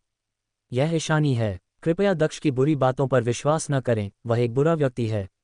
क्या शियुकिन यहाँ है? महान कबीले के बुजुर्ग ईशानी की आवाज़ सुनकर प्रसन्न हुए। उसने तुरंत अपने बेटे से कहा कि वह नीचे जाए और उसे ऊपर बुलाए। तभी उसने देखा कि दक्ष का जूता थोड़ा गंदा था और उस पर थूक का दाग लग रहा था, इसलिए उसने तुरंत एक कपड़ा उठाया और दक्ष का जूता पोंछने लगा। दक्ष मुस्कुराया और उसे रोका, बड़े, इसकी कोई ज़रूरत नहीं है। मैं ज़मीन खरीदने के लिए सहमत हो गया हूँ और मैं अपना मन नहीं बदलूंगा। बुजुर्ग बहुत दुखी हुए और बोले, लेकिन आपके जूते तो गंदे हैं। अगर उन्हें साफ नहीं किया गया तो क्या आपको असुविधा नहीं होगी? दक्ष मुस्कुराया, चिंता मत करो, कोई उन्हें चाट कर साफ कर देगा। बुजुर्ग व्यक्ति आश्चर्यचकित हो गया, वह हतप्रभ महसूस करने लगा। फिर खिड़की के बाहर से आती खुशबू को सूंघते हुए उसने कहा, भोज जल्द ही तैयार हो जाना चाहिए। दोनों पड़ोसी गांवों के बुजुर्ग भी यहाँ होंगे। कृपया बुरा न माने मिस्टर दक्ष, हमारे साथ सादा भोजन कर लीजिए।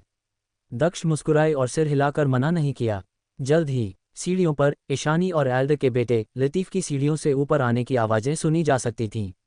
भाई की आंख दरवाजे पर वानकाई के साथ क्या हो रहा है?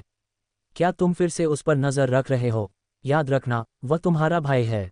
लतीफ़ ने कुछ नहीं कहा। जब वह ऊपर आया तो उसका चेहरा लाल हो गया था। ईशानी दूसरी मंजिल पर पहुंची और उसने दक्ष और बुजुर्ग के परिवार को देखा। वह तुरंत आगे बढ़ी, दक्ष की नाक पर उंगली उठाए और उसे कोसने लगी। दक्ष, तुम शांगू गांव में हम सबको नुकसान पहुंचाना चाहते हो, है ना? मैं तुम्हें बता रहा हूं, भाई रुपे ने मुझे सब कुछ बता दिया है। तुम ही हो जिसने हमारे गांव के सीईओ के अधिग्रहण में बाधा डाली थी। तुम सचमुच एक खतरा हो। तुम एल्डर के साथ परेशानी खड़ी करने की कोशिश कर रहे हो, है ना? मैं तुम्हें बता दूं, मैं अंकल कियान का सबसे भरोसेमंद आदमी हूं। वह तुम्हारी बात नहीं सुनेगा। हम्फ। बोलने के बाद उसे कपिल के निर्देश याद आ गए और उसने दक्ष को थप्पड़ मारने के लिए अपना हाथ उठाया। फिर भी संतुष्ट न होकर वह उसे फिर से थप्पड़ मारने वाली थी। हालांकि एल्डर ने उसका हाथ पकड़ लिया, उसे सदमे और गुस्से में दूर धकेल दिया। ईशानी, तुम क्या कर रही हो? ईशानी दर्द से कराह उठा और समझाया, चाचा कियान, ये दक्ष झूठा है। वह बड़े मालिक को हमारे 3 गांवों को हासिल करने से रोकना चाहता है। ये सब मुझे कपिल ने बताया, जो शर्मा परिवार के सबसे बड़े युवा स्वामी हैं और मेरे प्रेमी भी हैं। हर कोई इसकी गवाही दे सकता है। फिर उसने जाकर दक्ष को फिर से मारने की कोशिश की। उसे लगा कि एक थप्पड़ काफ़ी नहीं था। हालांकि एल्डर ने उसे रोक दिया, इसलिए उसने थूक दिया। मुंह भर लार दक्ष की पैंट की टांग पर गिर गई और शाप दिया, दक्ष, तुम झूठे हो, तुम बदकिस्मत हो। तुम शर्मा परिवार के एक बेकार दामाद के अलावा कुछ नहीं हो। मैं शर्मा परिवार की मालकिन बनने जा रही हूं और तुम मेरे सामने सिर्फ एक कुत्ते हो। थप्पड़। इससे पहले कि वह अपनी बात पूरी कर पाती, एल्डर ने तुरंत ईशानी के चेहरे पर थप्पड़ मार दिया, जिससे उसके मोटे गाल कांपने लगे। ईशानी ने सदमे में अपना चेहरा ढक लिया और 2 कदम पीछे हटते हुए कहा, चाचा कियान, क्या आप पागल हो गए हैं? आप मुझे क्यों मार रहे हैं? दक्ष झूठा है। भाई की आंख को उसे मारने दो। हालांकि बोलने के बाद उसे एहसास हुआ कि एल्डर का पूरा परिवार गुस्से से उसे घूर रहा था। किसी कारणवश उसे भय का एहसास हुआ। बुजुर्ग ने सख्ती से चिल्लाकर कहा, बकवास बंद करो। मिस्टर दक्ष बड़े बॉस हैं जो हमारे 3 गांवों पर कब्जा कर रहे हैं। धप धप धप। ईशानी तुरंत हौंफने लगा और डर के मारे 3 कदम पीछे हट गया। उसका दिल रसातल में डूब गया और उसे ऐसा लगा जैसे वह बर्फ के तहखाने में गिर गई हो। स्वर्ग से नरक तक, मृत्यु से भयभीत, भय और आतंक से भरा हुआ। ईशानी ने अविश्वास से अपना सिर हिलाया, नहीं नहीं नहीं, यह असंभव है। दक्ष बस एक बेकार दामाद है, शर्मा परिवार का एक निकम्मा दामाद। उसके पास पैसा कैसे हो सकता है? बड़े साहब, क्या आपको उससे धोखा मिला है? कपिल उस मालिक को जानता है जो जमीन खरीद रहा है। उसने कभी नहीं कहा कि वह दक्ष है। मिस्टर दक्ष। अपने वाक्य के अंत में उसने एल्डर और दक्ष के शांत भावों से ठंडी निगाहों को प्रतिबिंबित होते हुए महसूस किया और उसकी आवाज़ धीमी और धीमी होती गई, अंततः डर से कांपने लगी। क्या ये सचमुच वह था? वह डर के मारे कांप उठी, उसके होंठ बैंगनी हो गए। मिस्टर दक्ष, मिस्टर दक्ष, क्या सचमुच आपने ही हमारे गांव की जमीन खरीदी है? दक्ष ने शांति से कहा, यह पहले भी था, अब भी है या नहीं, ये कहना मुश्किल है। थप्पड़ थप्पड़ थप्पड़। बुजुर्ग तुरंत आगे बढ़े और ईशानी को 3 थप्पड़ जड़ते हुए डांटते हुए बोले, तुम गांव के कलंक हो। हमने तुम्हारी शिक्षा का खर्च उठाया, तुम्हें सीखना और तर्क करना सिखाया। हम सब यह उम्मीद करते थे कि तुम पूरे गांव को गरीबी से बाहर निकाल सकोगे, लेकिन अब तुमने हमारे पूरे गांव को बर्बाद कर दिया है। ईशानी, अगर मिस्टर दक्ष जमीन खरीदने से इनकार करते हैं तो मैं पूरे गांव की ओर से एक संयुक्त याचिका पेश करूंगा ताकि आपके परिवार को परिवार रजिस्टर से बाहर निकाला जा सके और आपको शांगहू गांव से बाहर निकाला जा सके। ये सुनकर ईशानी डर से कांप उठी और तुरंत अपने घुटनों पर गिर पड़ी। वह ये कैसे नहीं जान सकी कि दक्ष ही वह सीईओ था जो जमीन खरीद रहा था, क्योंकि एल्डर ने जमीन खरीद रहे सीईओ वांग से बात की थी और उन्होंने वीडियो कॉल पर 2 घंटे से ज्यादा समय तक इस पर चर्चा की थी। उन्हें जरूर पता था कि जमीन अधिग्रहण के पीछे कौन है। चूंकि वह निश्चित था कि यह दक्ष ही था, तो इसमें कोई गलती नहीं थी। साथ ही उसने ये भी सोचा कि कपिल बस एक अमीर प्लेबॉय है जो विदेश से लौटा है, बेकाबू और बेलगाम। कई बार जब वे खाने और होटल के कमरों के लिए बाहर जाते थे तो वह उसके पैसों का इस्तेमाल करता था। उनके पास उन बड़े सीईओ के साथ जुड़ने के लिए समय, अवसर और पैसा कैसे हो सकता है? और वो बड़े सीईओ उसके जैसे बदचलन नौजवान मालिक की बात क्यों मानेंगे? और जमीन खरीदना तो साफ तौर पर एक बड़ा मामला था। कपिल की तो बात ही छोड़िए, शर्मा परिवार के बूढ़े मालिक भी दूसरे सीईओ के फैसले नहीं ले सकते थे। तो उसे तुरंत एहसास हुआ कि कपिल झांसा दे रहा था। दक्ष वास्तव में एक बड़ा आदमी था। हिस ईशानी तुरंत जमीन पर घुटनों के बल बैठ गई, बार बार झुकी, फिर अपने चेहरे पर थप्पड़ मारे, बेकाबू होकर रोने लगी और बोली, दक्ष, मिस्टर दक्ष, मुझे नहीं पता था कि आप बॉस हैं। मैं अंधी थी और मुझे कपिल ने भी धोखा दिया था। वह झूठा है। कृपया हमारी जमीन खरीदना जारी रखें। मैं गरीब नहीं रहना चाहता और मैं नहीं चाहता कि पूरा गांव गरीब रहे। कृपया, मुझे पता है कि मैं गलत था। कृपया जमीन खरीदना जारी रखें। दक्ष ने अपने पैर पार कर लिए, विशेष रूप से उस पैर को जिस पर उसके जूते पर थूका गया था और उसकी पैंट के पैर पर भी लार लगी थी। ये देखकर ईशानी की आंखें चमक उठीं। वह तुरंत ऊपर गई और उसकी पैंट की टांग से लार चाटी, फिर जूते को चाटकर साफ कर दिया। उसने अपना चेहरा चाटा और माफी मांगते हुए मुस्कुराई, मिस्टर दक्ष, मैं अंधी थी। मैंने पहले भी आपको नाराज किया था। कृपया मुझे माफ कर दीजिए। मैं आपकी मदद करना चाहती हूँ।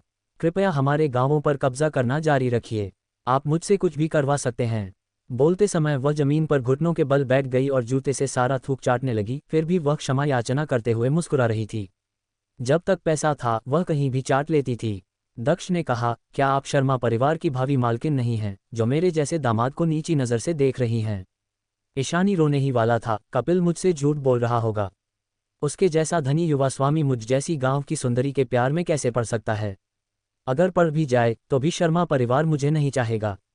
श्रीमान मित्तल, कृपया, मैं कपिल के बदसूरत असली रंग को सार्वजनिक रूप से उजागर करने में आपकी मदद करने को तैयार हूँ। कपिल को तो मौत ही मिलनी चाहिए। उसने मुझे नुकसान पहुंचाने की हिम्मत कैसे की? मैं तुम्हारी इज्जत मिट्टी में मिला दूंगा। दक्ष खड़ा हुआ, चारों ओर देखा और उदासीनता से बोला, मुझे भूख लगी है। भोज वहीं शुरू हुआ होगा, है ना? वह मुस्कुराया, लेकिन वह मुस्कुराहट थोड़ी अजीब थी।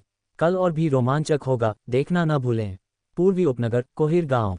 सूखती हुई जमीन। शाम हो चुकी थी, सूरज डूब रहा था और पानी विशाल और झिलमिला रहा था। 1 दर्जन लंबी मेजें लोगों से भरी हुई थीं, जगह जगह बिखरी हुई थी और हर घर में खुशी का माहौल था। क्योंकि उनके कई गांवों के लोगों को स्थानांतरित किया जाने वाला था और ऊंची कीमत चुकाने के बाद वे अपने जीवन को बदलने वाले थे और अब कठिनाइयों में नहीं रहना चाहते थे। हालांकि कुछ बुजुर्ग लोग पुरानी यादों में खोए हुए थे और अपनी मातृभूमि को छोड़ना नहीं चाहते थे, लेकिन वे ये भी चाहते थे कि उनके बच्चों का जीवन बेहतर हो, इसलिए उन्होंने अनिच्छा से स्वीकार कर लिया। इस समय वे शर्मा परिवार के सबसे बड़े पोते कपिल की मेजबानी कर रहे थे।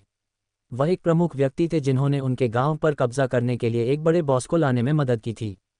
कपिल गांव में मुख्य मेज पर बैठे थे। उनके साथ दोनों ओर कुल के बुजुर्ग और गांव की 2 सबसे सुंदर तथा उच्च पदस्थ लड़कियां भी थीं। वह शांगू गांव की व्यवस्था से बहुत संतुष्ट थे, शाही व्यवहार का आनंद ले रहे थे और उन्हें बहुत गर्व था। युवा मास्टर जी, हमारा गांव आपका बहुत ऋणी है। अगर आप न होते तो हम हमेशा संघर्ष करते रहते। ये सही है युवा मास्टर जी, आप एक अच्छे इंसान हैं। जब ईशानी और बड़े बुजुर्ग का परिवार आए तो तुम्हें खूब खाना पीना चाहिए, जब तक कि तुम नशे में न हो जाओ। जब अंधेरा हो जाए तो ईशानी को तुम्हारी सेवा करने देना। सभी ने कपिल के प्रति अपना आभार व्यक्त किया। कपिल ने बहुत प्रसन्न होकर गर्व से सिर हिलाया और अपने बगल में बैठी 2 लड़कियों के साथ कुछ स्वतंत्रताएं लीं। सभी ने ऐसा दिखावा किया जैसे उन्होंने इसे देखा ही नहीं। कपिल ने कुछ मिनट इंतजार किया और ये देखकर कि लोग नहीं आए थे, वह नाराज हो गया, इतना समय क्यों लग रहा है? इस युवा मालिक ने कभी किसी के खाने का इंतजार नहीं किया। मैं इंतजार नहीं कर रहा, चलो खाते हैं। ऐसा कहते हुए उसने सीधे अपनी चॉपस्टिक उठाए और खाना शुरू कर दिया। सबके चेहरे पर उदासी छा गई। उनकी परंपरा के अनुसार सामूहिक भोज के दौरान वे तभी खाते थे जब सब मौजूद होते थे और जब बड़े बुजुर्ग खाना शुरू कर चुके होते थे। फिर भी एक अतिथि कपिल ने सभी के आने से पहले ही खाना शुरू कर दिया, जिससे उनका चेहरा खराब हो गया। हालांकि कुछ कबीले के बुजुर्ग दिल खोलकर हंसे और बोले, हाँ हाँ, अंधेरा हो रहा है, एकियान और अन्य लोगों का इंतजार करने की कोई ज़रूरत नहीं है। सब लोग खा लो, हा हा हा। यद्यपि उनके हाव भाव ठीक नहीं थे, फिर भी सभी लोग दिल खोलकर हंसे, अपनी अपनी चॉपस्टिक उठाए और खाने के लिए तैयार हो गए। इस पल किसी ने चिल्लाकर कहा, ईशानी और बड़े बुजुर्ग वापस आ गए हैं और उनके साथ एक सुंदर युवक भी है। सभी लोग उत्सुकता से देखने लगे। कपिल ने भी अपनी चॉपस्टिक नीचे रखी और देखा। वास्तव में ईशानी और ग्रैंड एल्डर के परिवार को दक्ष को एस्कॉर्ट करते हुए देखा, जो बीच में चल रहा था। वह बहुत गर्वित था, सीधा खड़ा हो गया और अहंकारपूर्वक समूह के आने का इंतजार करने लगा। सभी लोग दक्ष को गुस्से से घूर रहे थे और अगर बुजुर्गों ने उन्हें नहीं रोका होता तो कुछ गर्म दिमाग वाले युवक शायद सीधे उस पर हमला करने के लिए आगे आ जाते। दक्ष यहाँ है, वह अपशकुन। वह वही है जो हमें नुकसान पहुंचाना चाहता है और हमें अपने जीवन में कभी भी बदलाव लाने से रोकना चाहता है। जब वह यहाँ आए तो उसे घुटनों के बल बैठाकर यंग मास्टर जी से माफ़ी मांगने को मजबूर करो, फिर हम उसे पीटेंगे और गांव से बाहर निकाल देंगे। कपिल ने हंसते हुए कहा, याद रखो, उसे मत मारो, बस उसे आधा मार दो। लेकिन उसके मन में विचार आया, उसे मार डालो। कुछ गर्म दिमाग वाले युवकों ने पहले ही अपनी मुट्ठियां भींच ली थीं और क्रूरता से मुस्कुराते हुए बोले, युवा मास्टर जी, चिंता मत करो, हम सुनिश्चित करेंगे कि आप संतुष्ट हों। कुछ लोग तो डंडे छीनने के लिए भी आगे आए, जाहिर तौर पर उनका इरादा घातक बल का प्रयोग करने का था। जैसे ही वे पास आए, इससे पहले कि कोई कुछ बोल पाता, कपिल ने अपना सिर उठा लिया और इस बात का इंतजार करने लगा कि सभी लोग दक्ष को आधा मार डालेंगे और फिर उसे अपने सामने घुटनों पर ला देंगे। ऐसा लग रहा था जैसे वह पहले से ही दक्ष की दयनीय स्थिति को देख रहा था। तब थप्पड़। ईशानी ने एक कदम आगे बढ़ते हुए सीधे कपिल के चेहरे पर थप्पड़ मारा। कपिल पूरी तरह से स्तब्ध रह गया। बाकी सभी लोग भी बुरी तरह डर गए थे। हाथों में डंडे लिए और मुट्ठियां भींचे हुए वे गर्म मिजाज युवक एकदम से स्तब्ध रह गए। गांव वालों की आंखें फटी की फटी रह गईं। तुरंत हर कोई भयभीत और क्रोधित हो गया। ईशानी, क्या तुम पागल हो? यंग मास्टर जी को मारने की तुम्हारी हिम्मत कैसे हुई? वह हमारे उपकारकर्ता हैं। शियुकिन, युवा मास्टर जी हमारे उपकारक हैं और आपके प्रेमी हैं। क्या आप पागल हैं? सब लोग डर गए और जियोकिन को डांटने लगे। उसके माता पिता इतने डर गए थे कि लगभग बेहोश हो गए थे। कुछ लोग तो कपिल को सांत्वना देने भी गए और कुछ तो ईशानी को मारने भी गए। कपिल ने असहज महसूस करते हुए भौहें चढ़ाईं। थप्पड़, थप्पड़, थप्पड़, थप्पड़। ईशानी रुका नहीं, लगातार कपिल के चेहरे पर थप्पड़ मारता रहा, उसे सूझता रहा। सब लोग तुरंत चुप हो गए। वे सभी ईशानी को घातक सदमे से देख रहे थे, पूरी तरह से भयभीत। ईशानी की आंखें लाल थीं, आंसू बह रहे थे। कपिल, तुम झूठे हो, तुमने वास्तव में हम सभी को धोखा देने की हिम्मत की। दक्ष, यंग मास्टर मित्तल, बड़े मालिक हैं जो हमारे 3 गांव खरीद रहे हैं। तुम पूरी तरह से झूठे हो, हम सबको धोखा देने की कोशिश कर रहे हो, और तुमने तो ये भी कहा कि तुम ही थे जिसने ये सौदा करवाया और बड़े बॉस को इसमें शामिल किया। तुम्हारी हिम्मत कैसे हुई? हम्फ। उसने सीधे कपिल के चेहरे पर मुंह भर लार थूक दी। कपिल का चेहरा तुरंत पीला पड़ गया, लेकिन उसकी आंखों में घबराहट और कुछ अविश्वास का भाव था। इस समय न केवल वह अविश्वास कर रहा था, बल्कि बाकी सभी लोग भी अचंभित, विस्मित और भ्रमित थे। उन्हें पता चल गया। कपिल का दिल घबराहट से धड़क उठा, मार खाने से उत्पन्न क्रोध तुरंत गायब हो गया और उसकी जगह भय ने ले ली। और घोर निराशा। सभी लोग बहुत घबरा गए और जल्दी से पूछा, ईशानी, क्या तुम सच कह रहे हो?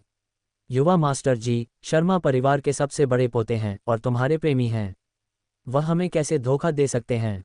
कुछ कबीले के बुजुर्ग भी चिंता से भरे हुए आगे बढ़े। जिन लड़कियों के साथ छेड़छाड़ की गई थी, वे तुरंत पीछे हट गईं और अपने बॉयफ्रेंड की बाहों में गिरकर रोने लगीं।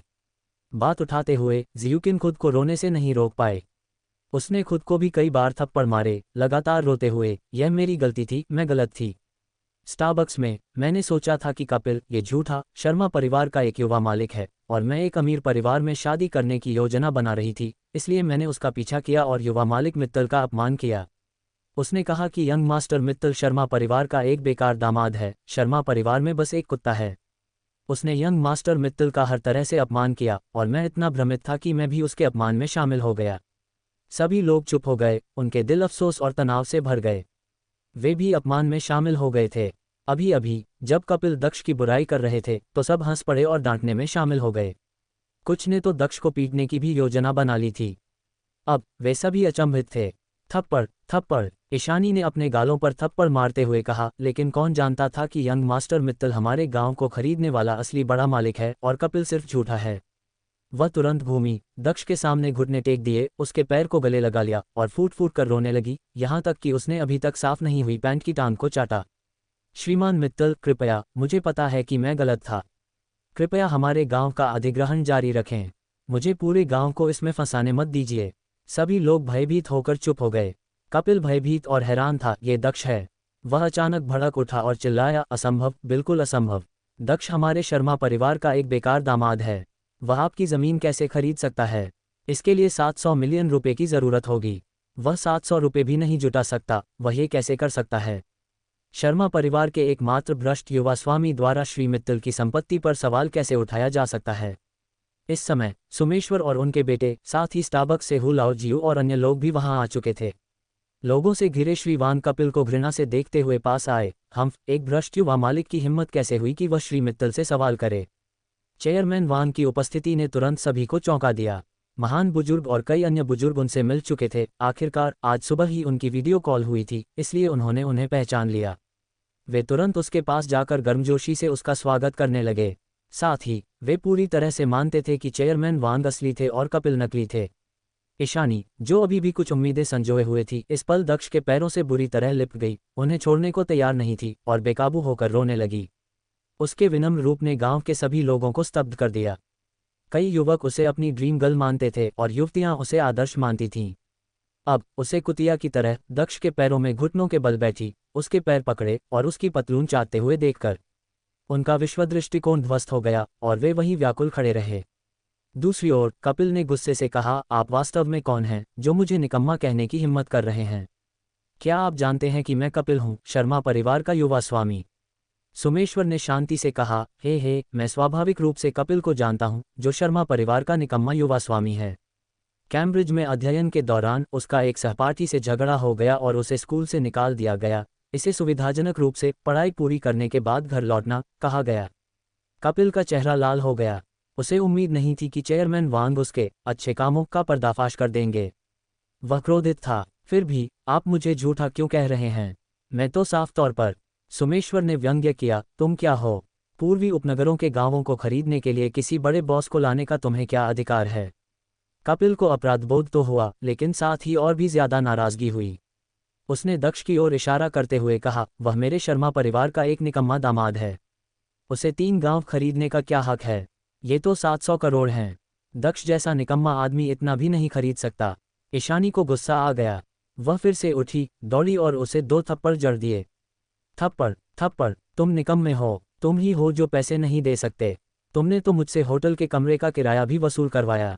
तुम सचमुच निकम्मे हो। यंग मास्टर टैंक के पास तो पैसा है ही, तुम उनसे कैसे तुलना कर सकते हो? कपिल हक्का बक्का रह गया, पूरी तरह से व्याकुल। वह शर्मा परिवार के प्रतिष्ठित सबसे बड़े पोते की इतने सारे लोगों द्वारा प्रशंसा की गई थी और ईशानी उस रात उसकी सेवा भी करना चाहता था। लेकिन अब सब कुछ बदल गया था। सबकी निगाहें उस पर संदेह और क्रोध से भरी थीं। इस महिला ईशानी ने वास्तव में उसे मारने की हिम्मत की और उसे कई बार थप्पड़ मारे, जैसे कि वह प्रेमी नहीं बल्कि दुश्मन हो। बोलने के बाद ईशानी वापस लौट आया और दक्ष को आशा भरी, दयनीय और विनम्र निगाहों से देखने लगा। दक्ष ने शांति से कहा, यह तो सिर्फ 700 मिलियन है। क्या तुम सचमुच सोचते हो कि मैं इसे वहन नहीं कर सकता? कपिल ने व्यंग्य किया, तुम तो मेरे शर्मा परिवार के दामाद हो। तुम इसे कैसे वहन कर सकते हो? तुम ईशानी गुस्से से आग बबूला हो गई। उसने तिरस्कार से भरी हुई कपिल के मुंह में मुंह भरकर थूक दिया, वाह! सिर्फ इसलिए कि तुम इसे नहीं खरीद सकते, तुम्हें लगता है कि कोई और नहीं खरीद सकता। पहले उसका प्यार जितना गहरा था, अब ईशानी की कपिल के प्रति नफरत भी उतनी ही गहरी हो गई थी। सोमेश्वर ने भी शांति से कहा, मैं आपको बताना भूल गया, इन 3 गांवों के बगल में 30,000 वर्ग फुट जमीन अब ये परिवार की नहीं है। कल ही इसे ये परिवार ने चेयरमैन मित्तल को बेच दिया था। हम इसे 300 मिलियन में बेचा गया, तुरंत भुगतान के साथ। सभी लोग अचंभित हो गए, उनकी आंखें सदमे से भर गईं। ये परिवार की 30,000 वर्ग फीट जमीन दक्ष को 300 मिलियन में बेची गई। गांव वाले दंग रह गए। ईशानी हैरान था, बुजुर्ग लोग भयभीत और विस्मित थे। कपिल की आंखें और भी चौड़ी हो गईं, वह बहुत डर गई। ये कैसे हो सकता है? कपिल को यकीन नहीं हुआ। उसने अपने बाल पकड़े और कहा, असंभव, असंभव, बिल्कुल असंभव। दक्ष इतने पैसे कैसे खर्च कर सकता है? दक्ष ने शांति से कहा, आज के ज़माने में किसके पास 300 मिलियन नहीं है? जमीन का एक टुकड़ा खरीदने के लिए तुम कुछ 100 मिलियन भी नहीं जुटा सकते। तुम मुझे बहुत कम मानते हो। सब लोग। अध्यक्ष वांग, इंसान होने पर मुझे शर्म आती है। यहाँ तक कि चेयरमैन वांग को भी लगा कि दक्ष के शब्द बहुत घमंडी थे, लेकिन चूंकि वह इतना पैसा खर्च कर सकता था, इसलिए कोई भी घमंड अत्यधिक नहीं था।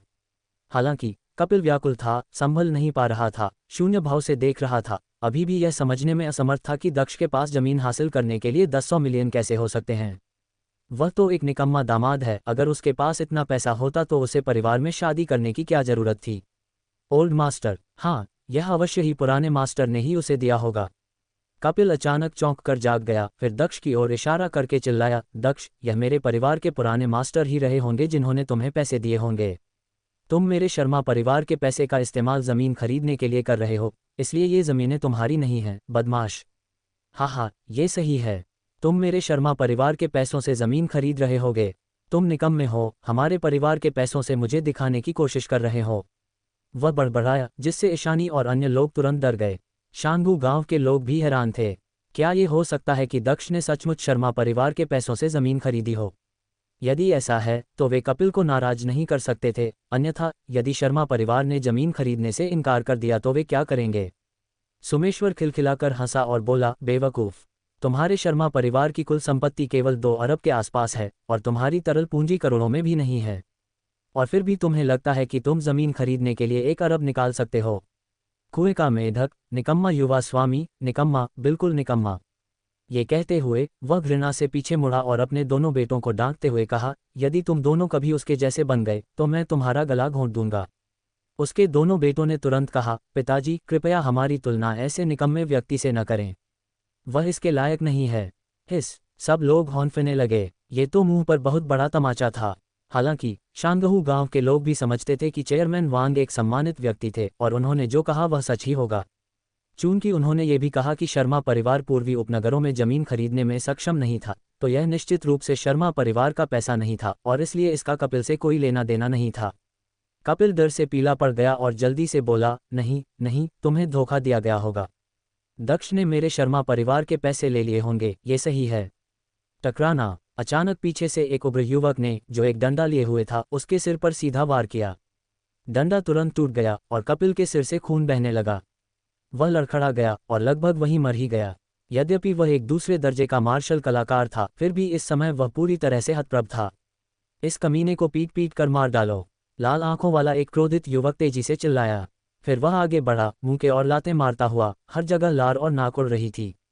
अन्य लोगों ने भी प्रतिक्रिया व्यक्त की और तुरंत उस पर हमला कर दिया, सीधे उस पर हमला कर दिया और कपिल को बेरहमी से पीटा। कपिल के सहपाठी बहुत देर से डरकर भाग रहे थे, लेकिन देर हो रही थी, इसलिए उन्हें शायद पैदल ही वापस लौटना पड़ेगा। जंगल में यदि उनका सामना जंगली जानवरों से होता तो वे संभवतः रास्ते से हट जाओ, मैं। ईशानी जोर से चिल्लाए और अपना पैर उठाते हुए आगे बढ़ी।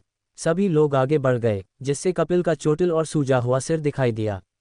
उसने संयोगवश ईशानी को अपना पैर उठाते हुए देखा और उसके जूते का तला पहले से ही उसके चेहरे पर था। कपिल को डैमिंग झील के किनारे ईशानी के साथ हुई मीठी फुसफुसाहट याद आ गई, जब उसने उसे छोटा भाई कहा था। अब जब उसने उसे बहुत बड़ा झूठा कहा तो उसका दिल दुख गया। वह चिल्लाया, ईशानी, तुम क्या करना चाहते हो? ईशानी ने अपना पैर हिलाया और कहा, क्या आपको लगता है कि मेरे जूते अच्छे लग रहे हैं? कपिल की प्रतिक्रिया की प्रतीक्षा किए बिना उसने सीधे उसके चेहरे पर अपना पैर पटक दिया। स्टॉप्ड। उसकी नाक की हड्डी टूट गई थी। Bang bang bang. कपिल को बुरी तरह पीटा गया और उसका सिर सुअर के समान हो गया, जिससे काफी खून बह गया। 10 मिनट से अधिक समय तक पिटाई के बाद कपिल पूरी तरह से भ्रमित हो गई थी। धमाका। कपिल अचानक एक शक्तिशाली दूसरे दर्जे की आभा के साथ भड़क उठा। थप्पड़ थप्पड़ थप्पड़। उसने लगातार कई वार किए, जिससे आसपास के उपद्रवी युवक उड़ गए। फिर उसने ईशानी के पेट में लात मारी, जिससे वह 10 मीटर दूर जा गिरी। कुतिया, तुम मुझे मारना चाहती हो? कपिल विक्षिप्त सा लग रहा था। उसने कई और उपद्रवी युवकों को, जो उस पर हमला करने की कोशिश कर रहे थे, आसानी से भगा दिया और दहाड़ा, मैं शर्मा परिवार का सबसे बड़ा पोता दक्ष हूँ। आज मैं इसे चिन्हित कर रहा हूँ, तुम निकम्मे। अगर हिम्मत है तो शर्मा परिवार में वापस मत आना। फिर वह जल्दी से अपनी रोल्स रॉयस कार की ओर भागा। हालांकि वह अभी तक नहीं गया। उसने सीधे गरजते हुए कहा, दक्ष, तू निकम्मा है। मुझे नहीं पता कि जमीन खरीदने के लिए तेरे पास पैसे कहाँ से आए, लेकिन यह जमीन तो तेरी है ही नहीं। तू शायद कुछ अमीर लोगों का मुखौटा है। मेरी कार देखी, एक रोल्स रॉयस फैंटम, जिसकी कीमत 80 लाख से ज्यादा है, अब 10 लाख तक बढ़ा दी गई है। तुम इसे कभी नहीं खरीद पाओगे। दक्ष बोलने में हिचकिचाया। कपिल ने अपनी नाक से खून बहने की शिकायत की और व्यंग्यात्मक लहजे में कहा, क्या मैंने बिल्कुल सही कहा? वाह कमीने, आज तुम्हारा घरेलू मैदान है। अगली बार शर्मा परिवार के पास मत आना, वरना मैं तुम्हें मार डालूंगा। आज से मैं तुम्हें अपना औपचारिक प्रतिद्वंद्वी मान रहा हूँ। जब मैं मार्शल आर्ट प्रतियोगिता जीत जाऊंगा तो तुम्हें शर्मा परिवार से बाहर निकाल दिया जाएगा। धमाका। उसने एक्सीलेटर दबाया और अपनी रोल्स रॉयस कार लेकर चला गया। दक्ष ने हाथ बढ़ाया, कुछ कहना चाहता था, लेकिन अंततः आह भरते हुए कहा, छोड़ दो, मैं तुम्हें मारना नहीं चाहता। सोमेश्वर आश्चर्यचकित होकर आगे बढ़े और पूछा, मिस्टर दक्ष, आप उसे किस चीज से नहीं मारना चाहते? दक्ष ने शांति से कहा, वह जो गाड़ी चला रहा है वह असल में मेरी ही है। कल मैं इसे चलाकर शर्मा परिवार के यहाँ डिनर पर भी ले गया था। सोमेश्वर एक पल के लिए ठिठक गया, फिर दूर से चमकती टेललाइट्स को देखा और हंसते हुए बोला, कपिल वास्तव में एक निकम्मा आदमी है। दक्ष ने शांति से कहा, छोड़ो भी। एक बार जब मेरी यह ज़मीन विकसित हो जाएगी तो मुझे लगता है कि बहुत से लोगों को एहसास होगा कि मैं ऐसी इंसान हूं जिसे वे नाराज़ नहीं कर सकते। सोमेश्वर ने हंसते हुए कहा, मैं इसका इंतजार कर रहा हूं। अरे वैसे मिस्टर दक्ष, क्या आप क्यूई संप्रदाय मार्शल आर्ट प्रतियोगिता में भाग ले रहे हैं? अगर आप भाग ले रहे हैं और आपका सामना मेरे दोनों बेटों से हो जाए तो कृपया उन पर नरमी बरतें। दक्ष ने हंसते हुए कहा, चिंता मत करो, मैं उन्हें मार नहीं डालूंगा। श्री वांग के दो बेटे। शांगहू गांव में अफरा तफरी मच गई। 1 दर्जन से ज्यादा उपद्रवी युवक घायल हो गए, साथ ही कुछ बूढ़े और ईशानी भी। लेकिन कोई भी दुखी नहीं हुआ, बल्कि सभी खुश हुए। वे बुरे लोगों को भगाकर बहुत खुश थे। इसके बाद सभी ने दक्ष को सम्मान के स्थान पर आमंत्रित किया और युवा महिलाओं और पत्नियों ने अक्सर उस पर इश्कबाजी भरी नजरें डालीं। उस रात कुछ विध्वंस संबंधी मामले निपटाए गए और फिर प्रतिनिधियों ने दस्तावेजों पर हस्ताक्षर किए और उंगलियों के निशान लिए। इसके बाद दक्ष ने सोमेश्वर के खाते में 70 करोड़ रुपए ट्रांसफर कर दिए और उसे हर व्यक्ति के खाते में पैसे जमा करने का जिम्मा सौंप दिया। अतिरिक्त करोड़ों रुपए उपनगरों में पुनर्वास आवास बनाने के लिए शुरुआती पूंजी के तौर पर काम आएंगे। जब सोमेश्वर को पैसे मिले तो वह तुरंत खुशी से उछल पड़ा। कबीले के बुजुर्ग और प्रतिनिधि भी अनगिनत आकृतियों को देखकर उत्साह से रो पड़े। उनके पास पैसा था। दक्ष फिर भी शांत रहा। सब कुछ तय होने के बाद 8-9 बज चुके थे और वह जाने ही वाला था। ईशानी और कई युवा लड़कियों को आगे बढ़ाया गया, ये कहते हुए कि वे रात के लिए दक्ष की सेवा करना चाहती थीं, लेकिन उन्होंने इनकार कर दिया और सीधे घर चले गए। खरीदते खरीदते दक्ष को हमेशा ऐसा लगता था कि वह एक खरीदार है। एक खरीदार को महिलाओं की नहीं, केवल खरीदारी और हाथों की जरूरत होती है। घर जाते समय क्या उसकी पत्नी अधिक आकर्षक नहीं थी? वह उसी रात घर लौट आया। दक्ष को लगा कि वह और रितिका अपने रिश्ते को एक कदम आगे ले जा सकते हैं, लेकिन कौन जानता था रितिका उस रात घर नहीं आए, क्योंकि शर्मा परिवार में कुछ घटित हुआ था। शर्मा परिवार में प्रथम श्रेणी की मार्शल कलाकार बनने से हलचल मच गई और शर्मा परिवार के उच्च पदस्थ सदस्यों द्वारा इसे गुप्त रखा गया। साथ ही वह आने वाले प्रोडक्ट लॉन्च को लेकर भी परेशान थी। जिस सेलिब्रिटी एंडोर्सर पर उन्होंने सहमति जताई थी, वह किसी दिवा की तरह व्यवहार कर रहा था। उस रात शर्मा परिवार को हिला देने वाली एक और घटना ने भी रितिका को घर आने से रोक दिया। कपिल को पीटा गया था। शर्मा परिवार क्रोधित हो गया, लेकिन अगर कपिल को पीट कर मार भी दिया जाता तो भी वह ये नहीं बताता कि उसे किसने मारा। वह इतना गुस्से में था कि कुछ खा नहीं पा रहा था। जैसे ही वह दक्ष का नाम सुनता, वह गुस्से से भर जाता और चीजों को तोड़ डालता। दक्ष ने कंधे उचका दिए। अगर वह वापस नहीं आई तो वह वापस नहीं आई। ऐसा नहीं है कि वह अकेले सो नहीं सकता था। अगले दिन दक्ष द्वारा पूर्वी उपनगरों में 100,000 वर्ग फुट समतल भूमि और 200,000 वर्ग फुट पहाड़ी भूमि खरीदने की खबर जंगल की आग की तरह फैल गई, जिससे बहुत बड़ी सनसनी फैल गई। स्वाभाविक रूप से ये बात शर्मा परिवार तक भी पहुंच गई। इस वजह से रितिका जल्दी से घर पहुंची। तथापि दक्ष अभी भी इन सब से अनजान था। वह फिर से अकेला पूर्वी उपनगरों में आ गया। पिछले कुछ दिनों से यदि उनके पास करने के लिए कुछ और न होता तो वे संभवतः प्रतिदिन यहाँ आते।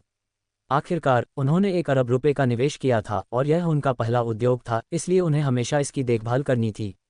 इसके अलावा वह कल देर से आया था और हमेशा सुनता आया था कि पूर्वी उपनगरों में बहुत सारी पहाड़ी जमीन है, जिससे विकास महंगा पड़ता है। वह खुद आकर देखना चाहता था कि विकास करना कितना मुश्किल है। दक्ष पूर्वी उपनगरों के सबसे ऊंचे पर्वत शांगहू पर्वत की तलहटी तक गाड़ी चलाकर गया।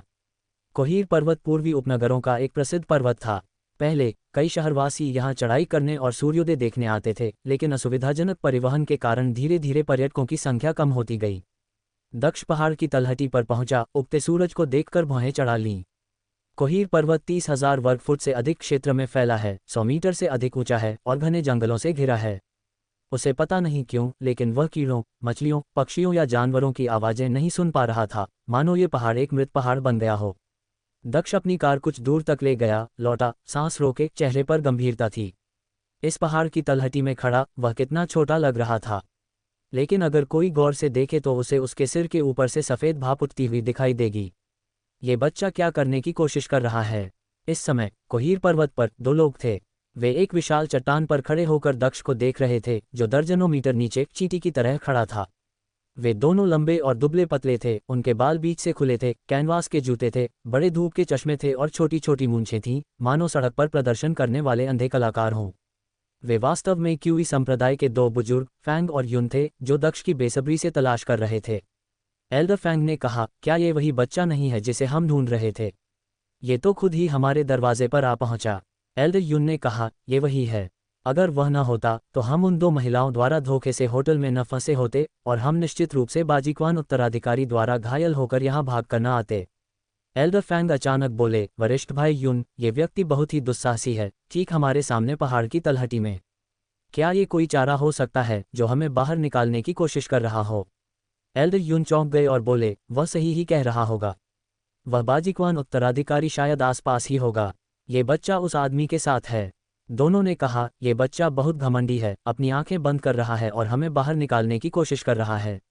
अचानक दक्ष ने अपना हाथ उठाया और हवा में एक मुक्का मारा, एक साधारण सा मुक्का। फिर उसने अपना हाथ वापस खींच लिया, इस बार मानो ताकत बढ़ा रहा हो। बुजुर्ग फैंग और यून घृणा से मुस्कुराए, ये बच्चा क्या कर रहा है? कितना कमजोर मुक्का है, हा हा। धमाका। दक्ष ने यह मुक्का मारा और भयानक मुक्के की हवा ने हवा को संपीड़ित कर दिया, जिससे एक विशाल दबाव धारा बन गई जो सीधे उसके सामने कोहीर पर्वत से टकरा गई। तुरंत ही 30,000 वर्ग फीट और 100 झांग ऊंचे पूरे पहाड़ ने प्रतिक्रिया में विस्फोट कर दिया। धमाका, एक जोरदार धमाका। दक्ष के शक्तिशाली प्रहार से पूरा माउंट शांगहू फट गया और सीधे उड़ गया। चट्टानें उड़ गईं और पेड़ गिर गए। यह अचानक बिजली गिरने जैसा था। 2 आकृतियां उड़कर आकाश से नीचे गिरीं। फिर उन्हें अनेक चट्टानों के नीचे दफना दिया गया। दक्ष ने आंखें खोली और सामने का दृश्य देखा। माउंट शांगहू, जो कभी 100 मीटर ऊंचा और 30,000 वर्ग फुट से ज्यादा क्षेत्र में फैला था, अब जमीन पर धराशायी हो चुका था, पूरी तरह खंडहर। अब वह क्षेत्र काफी खुला था, वह दूर से शांगू गांव भी देख सकता था। शांगहू गांव में लोग अभी भी अविश्वास में थे। ईशानी और अन्य लोग गांव के प्रवेश द्वार पर खड़े होकर उस दृश्य को निहार रहे थे और पूरी तरह से अचंभित थे। हे भगवान, पहाड़ कहाँ है? यह विचार शांगू गांव के सभी ग्रामीणों के दिलों में गूंज उठा। हर कोई दंग रह गया। एक ही धमाके से कोई पहाड़ कैसे गायब हो सकता है, खंडहर में तब्दील हो सकता है? कोहिर गांव के लोग स्तब्ध रह गए। अन्य 2 गांवों के लोग भी अचंभित रह गए। हालांकि दक्ष बहुत संतुष्ट था। उसने मुस्कुराते हुए कहा, एक मुक्का मारकर पहाड़ तोड़ दिया, हे, विकास लागत में करोड़ों की बचत हुई। मुझे मुनाफा हुआ। वह अपनी उत्कृष्ट कृति से बहुत प्रसन्न थे। अपनी मुट्ठियों का उपयोग करके पहाड़ को साफ करना भी एक कारण था जिसके लिए उन्होंने जमीन खरीदी थी। दूसरों ने यहाँ जमीन खरीदने की हिम्मत नहीं की क्योंकि विकास लागत बहुत ज्यादा थी। सड़क विकास के अलावा पहाड़ विकास भी था। एक पहाड़ को विस्फोट से उड़ाने की लागत बहुत अधिक थी, लेकिन दक्ष के लिए यह कोई समस्या नहीं थी। वह एक ही मुक्के से पहाड़ को उड़ा सकता था, जिससे विकास लागत में करोड़ों की बचत हो सकती थी। अब जब दक्ष ने आसपास की पहाड़ियों को देखा तो उसकी आंखें चमक उठीं। यदि वह ऐसा कर सके तो वह पर्वतीय विकास लागत में कम से कम 200 मिलियन की बचत कर सकता है, जो कि 200 मिलियन के शुद्ध लाभ के बराबर है। हाँ, मुझे तो वाकई बड़ी कामयाबी मिल गई। मैंने बहुत सारा पैसा और समय बचाया। मेरा अनुमान है कि जैसे ही मैं आसपास के इलाके को समतल कर दूंगा, पूर्वी उपनगरों में ज़मीन की कीमत अचानक दोगुनी हो जाएगी। मूलतः पूर्वी उपनगरों में भूमि की कीमत कम थी क्योंकि वहां बहुत सारे पहाड़ थे, जिससे यह विकास के लिए अनुपयुक्त था। अब यदि सब कुछ समतल कर दिया जाए तो स्वाभाविक रूप से भूमि की कीमत धीरे धीरे शहर के केंद्र के बराबर हो जाएगी। दक्ष येलिन के चेहरे पर भाव देखने के लिए इंतजार नहीं कर सकता था और जो लोग जानते थे कि उसने जमीन खरीदी है, लेकिन उन्हें लगा कि वह खेती के लिए खरीद रहा है, उन्हें पता चला कि जमीन की कीमत दोगुनी हो गई है। दक्ष ने अपना फ़ोन निकाला और पहाड़ की तस्वीर खींच ली। फिर उन्होंने इसे सीईओज़ के साथ ग्रुप चैट में अपलोड कर दिया। येलिन और अन्य लोग बहुत ऊबे हुए लग रहे थे, इसलिए वे तुरंत बाहर कूद पड़े। येलिन, ओह, सीईओ मित्तल कहाँ खेलने गए थे? वह तो एक खंडहर में आ गए। क्या खंडहर के पार कोई गांव है? क्या तुम किसी फार्म में रहने की योजना बना रहे हो? सीईओ झांग, सीईओ मित्तल, मैंने सुना है कि आपने कल पूर्वी उपनगरों में 70,000 वर्ग फुट समतल भूमि और 200,000 वर्ग फुट पहाड़ी भूमि खरीदने के लिए 700 मिलियन खर्च किए। ये खबर पूरे सागरनगर शहर में फैल गई है। क्या आप पागल हो गए हैं? सीईओ वांग, सोमेश्वर, ये सच है। पैसा पहले ही मेरे खाते में स्थानांतरित कर दिया गया है। मैं वर्तमान में इसकी रिपोर्ट बैंक को दे रहा हूँ। सीईओ कियान, सीईओ मित्तल बहुत बढ़िया हैं, बहुत अमीर और शक्तिशाली। क्या आप ये ज़मीन खेती के लिए खरीद रहे हैं? दक्ष ने हल्के से मुस्कुराते हुए जल्दी से टाइप किया, बस थोड़ी सी रकम। वैसे शहर की सरकार हमेशा से ही पूर्वी उपनगरों में निजी विकास का समर्थन करती रही है, खासकर पहाड़ों की सफाई का, है ना? सीईओ कियान ने कहा, हाँ, लेकिन लागत बहुत ज़्यादा है। सीईओ टैंग, आपने गलत अनुमान लगाया है। अगर आप पहाड़ों को साफ करने के लिए और भी कई $100 मिलियन लगाएंगे तो भी यह फायदेमंद नहीं होगा। दक्ष ने शांति से कहा, कोई बात नहीं, मैंने पहले ही एक पहाड़ को समतल कर दिया है। जब बाकी पहाड़ भी समतल हो जाएंगे तो 200,000 वर्ग फुट जमीन अचानक से प्रकट हो जाएगी। जैसे ही ये शब्द निकले पूरा ग्रुप चैट तुरंत फट गया। कई प्रश्न चिन्ह लगे और फिर सीईओ झांग, सीईओ कियान, सीईओ ये और अन्य लोग पूछते रहे कि क्या हुआ। सीईओ वांग ने भी आश्चर्य से कहा, आपने कल ही पहाड़ की जमीन खरीदी है और आज आपने पहाड़ को नीचे धकेल दिया। आपने ये कैसे किया? दक्ष मुस्कुराया और टाइप करना जारी रखा, मैंने इसे अपनी मुट्ठियों से उड़ा दिया। फिर उसने अपना फ़ोन बंद कर दिया। टकराना, उसके पीछे एक विस्फोट हुआ और 2 लोग बाहर कूद पड़े। पहाड़ के फटने से 2 बुजुर्ग फैंग और यून उड़ गए थे। वे दक्ष से लगभग 10 झांक दूर धूल से लथपथ होकर गिरे थे। दक्ष अभी भी अपना फ़ोन पकड़े हुए आश्चर्यचकित था। 2 कलाकार, क्या संयोग है। दोनों बुजुर्ग फैंग और यून तुरंत तनाव में आ गए। उन्होंने अपनी तलवारें निकाली और कहा, दक्ष, हमने कभी नहीं सोचा था कि तुम इतने शक्तिशाली होगे। यहाँ तक कि हमारे संप्रदाय के गुरु भी तुम्हारे जितना शक्तिशाली नहीं हो सकते। फिर भी यदि आप इतने शक्तिशाली हैं तो आपने हमें अपमानित क्यों किया, हमें गलत रास्ता क्यों दिखाया और हमें घायल करने के लिए होटल में घात क्यों लगाया। दक्ष ने कहा, अगर मैं तुमसे कहूं कि मुझे तुम्हारी इतनी तेज गति की उम्मीद नहीं थी और तुम मुझसे आगे निकल गए तो क्या तुम मुझ पर विश्वास करोगे। दोनों बुजुर्गों फैंग और यून ने तुरंत ठंडी आवाज में कहा, क्या आपको लगता है कि हम आपकी बात पर विश्वास करेंगे। दक्ष बहुत परेशान हो गया। उसने अपना पैर पटका और जमीन तुरंत फट गई। 100 झांग लंबी दरार दोनों बुजुर्गों फैंग और यून के पैरों तक फैल गई। 2 बुजुर्ग फैंग और यून, हमें आप पर विश्वास है।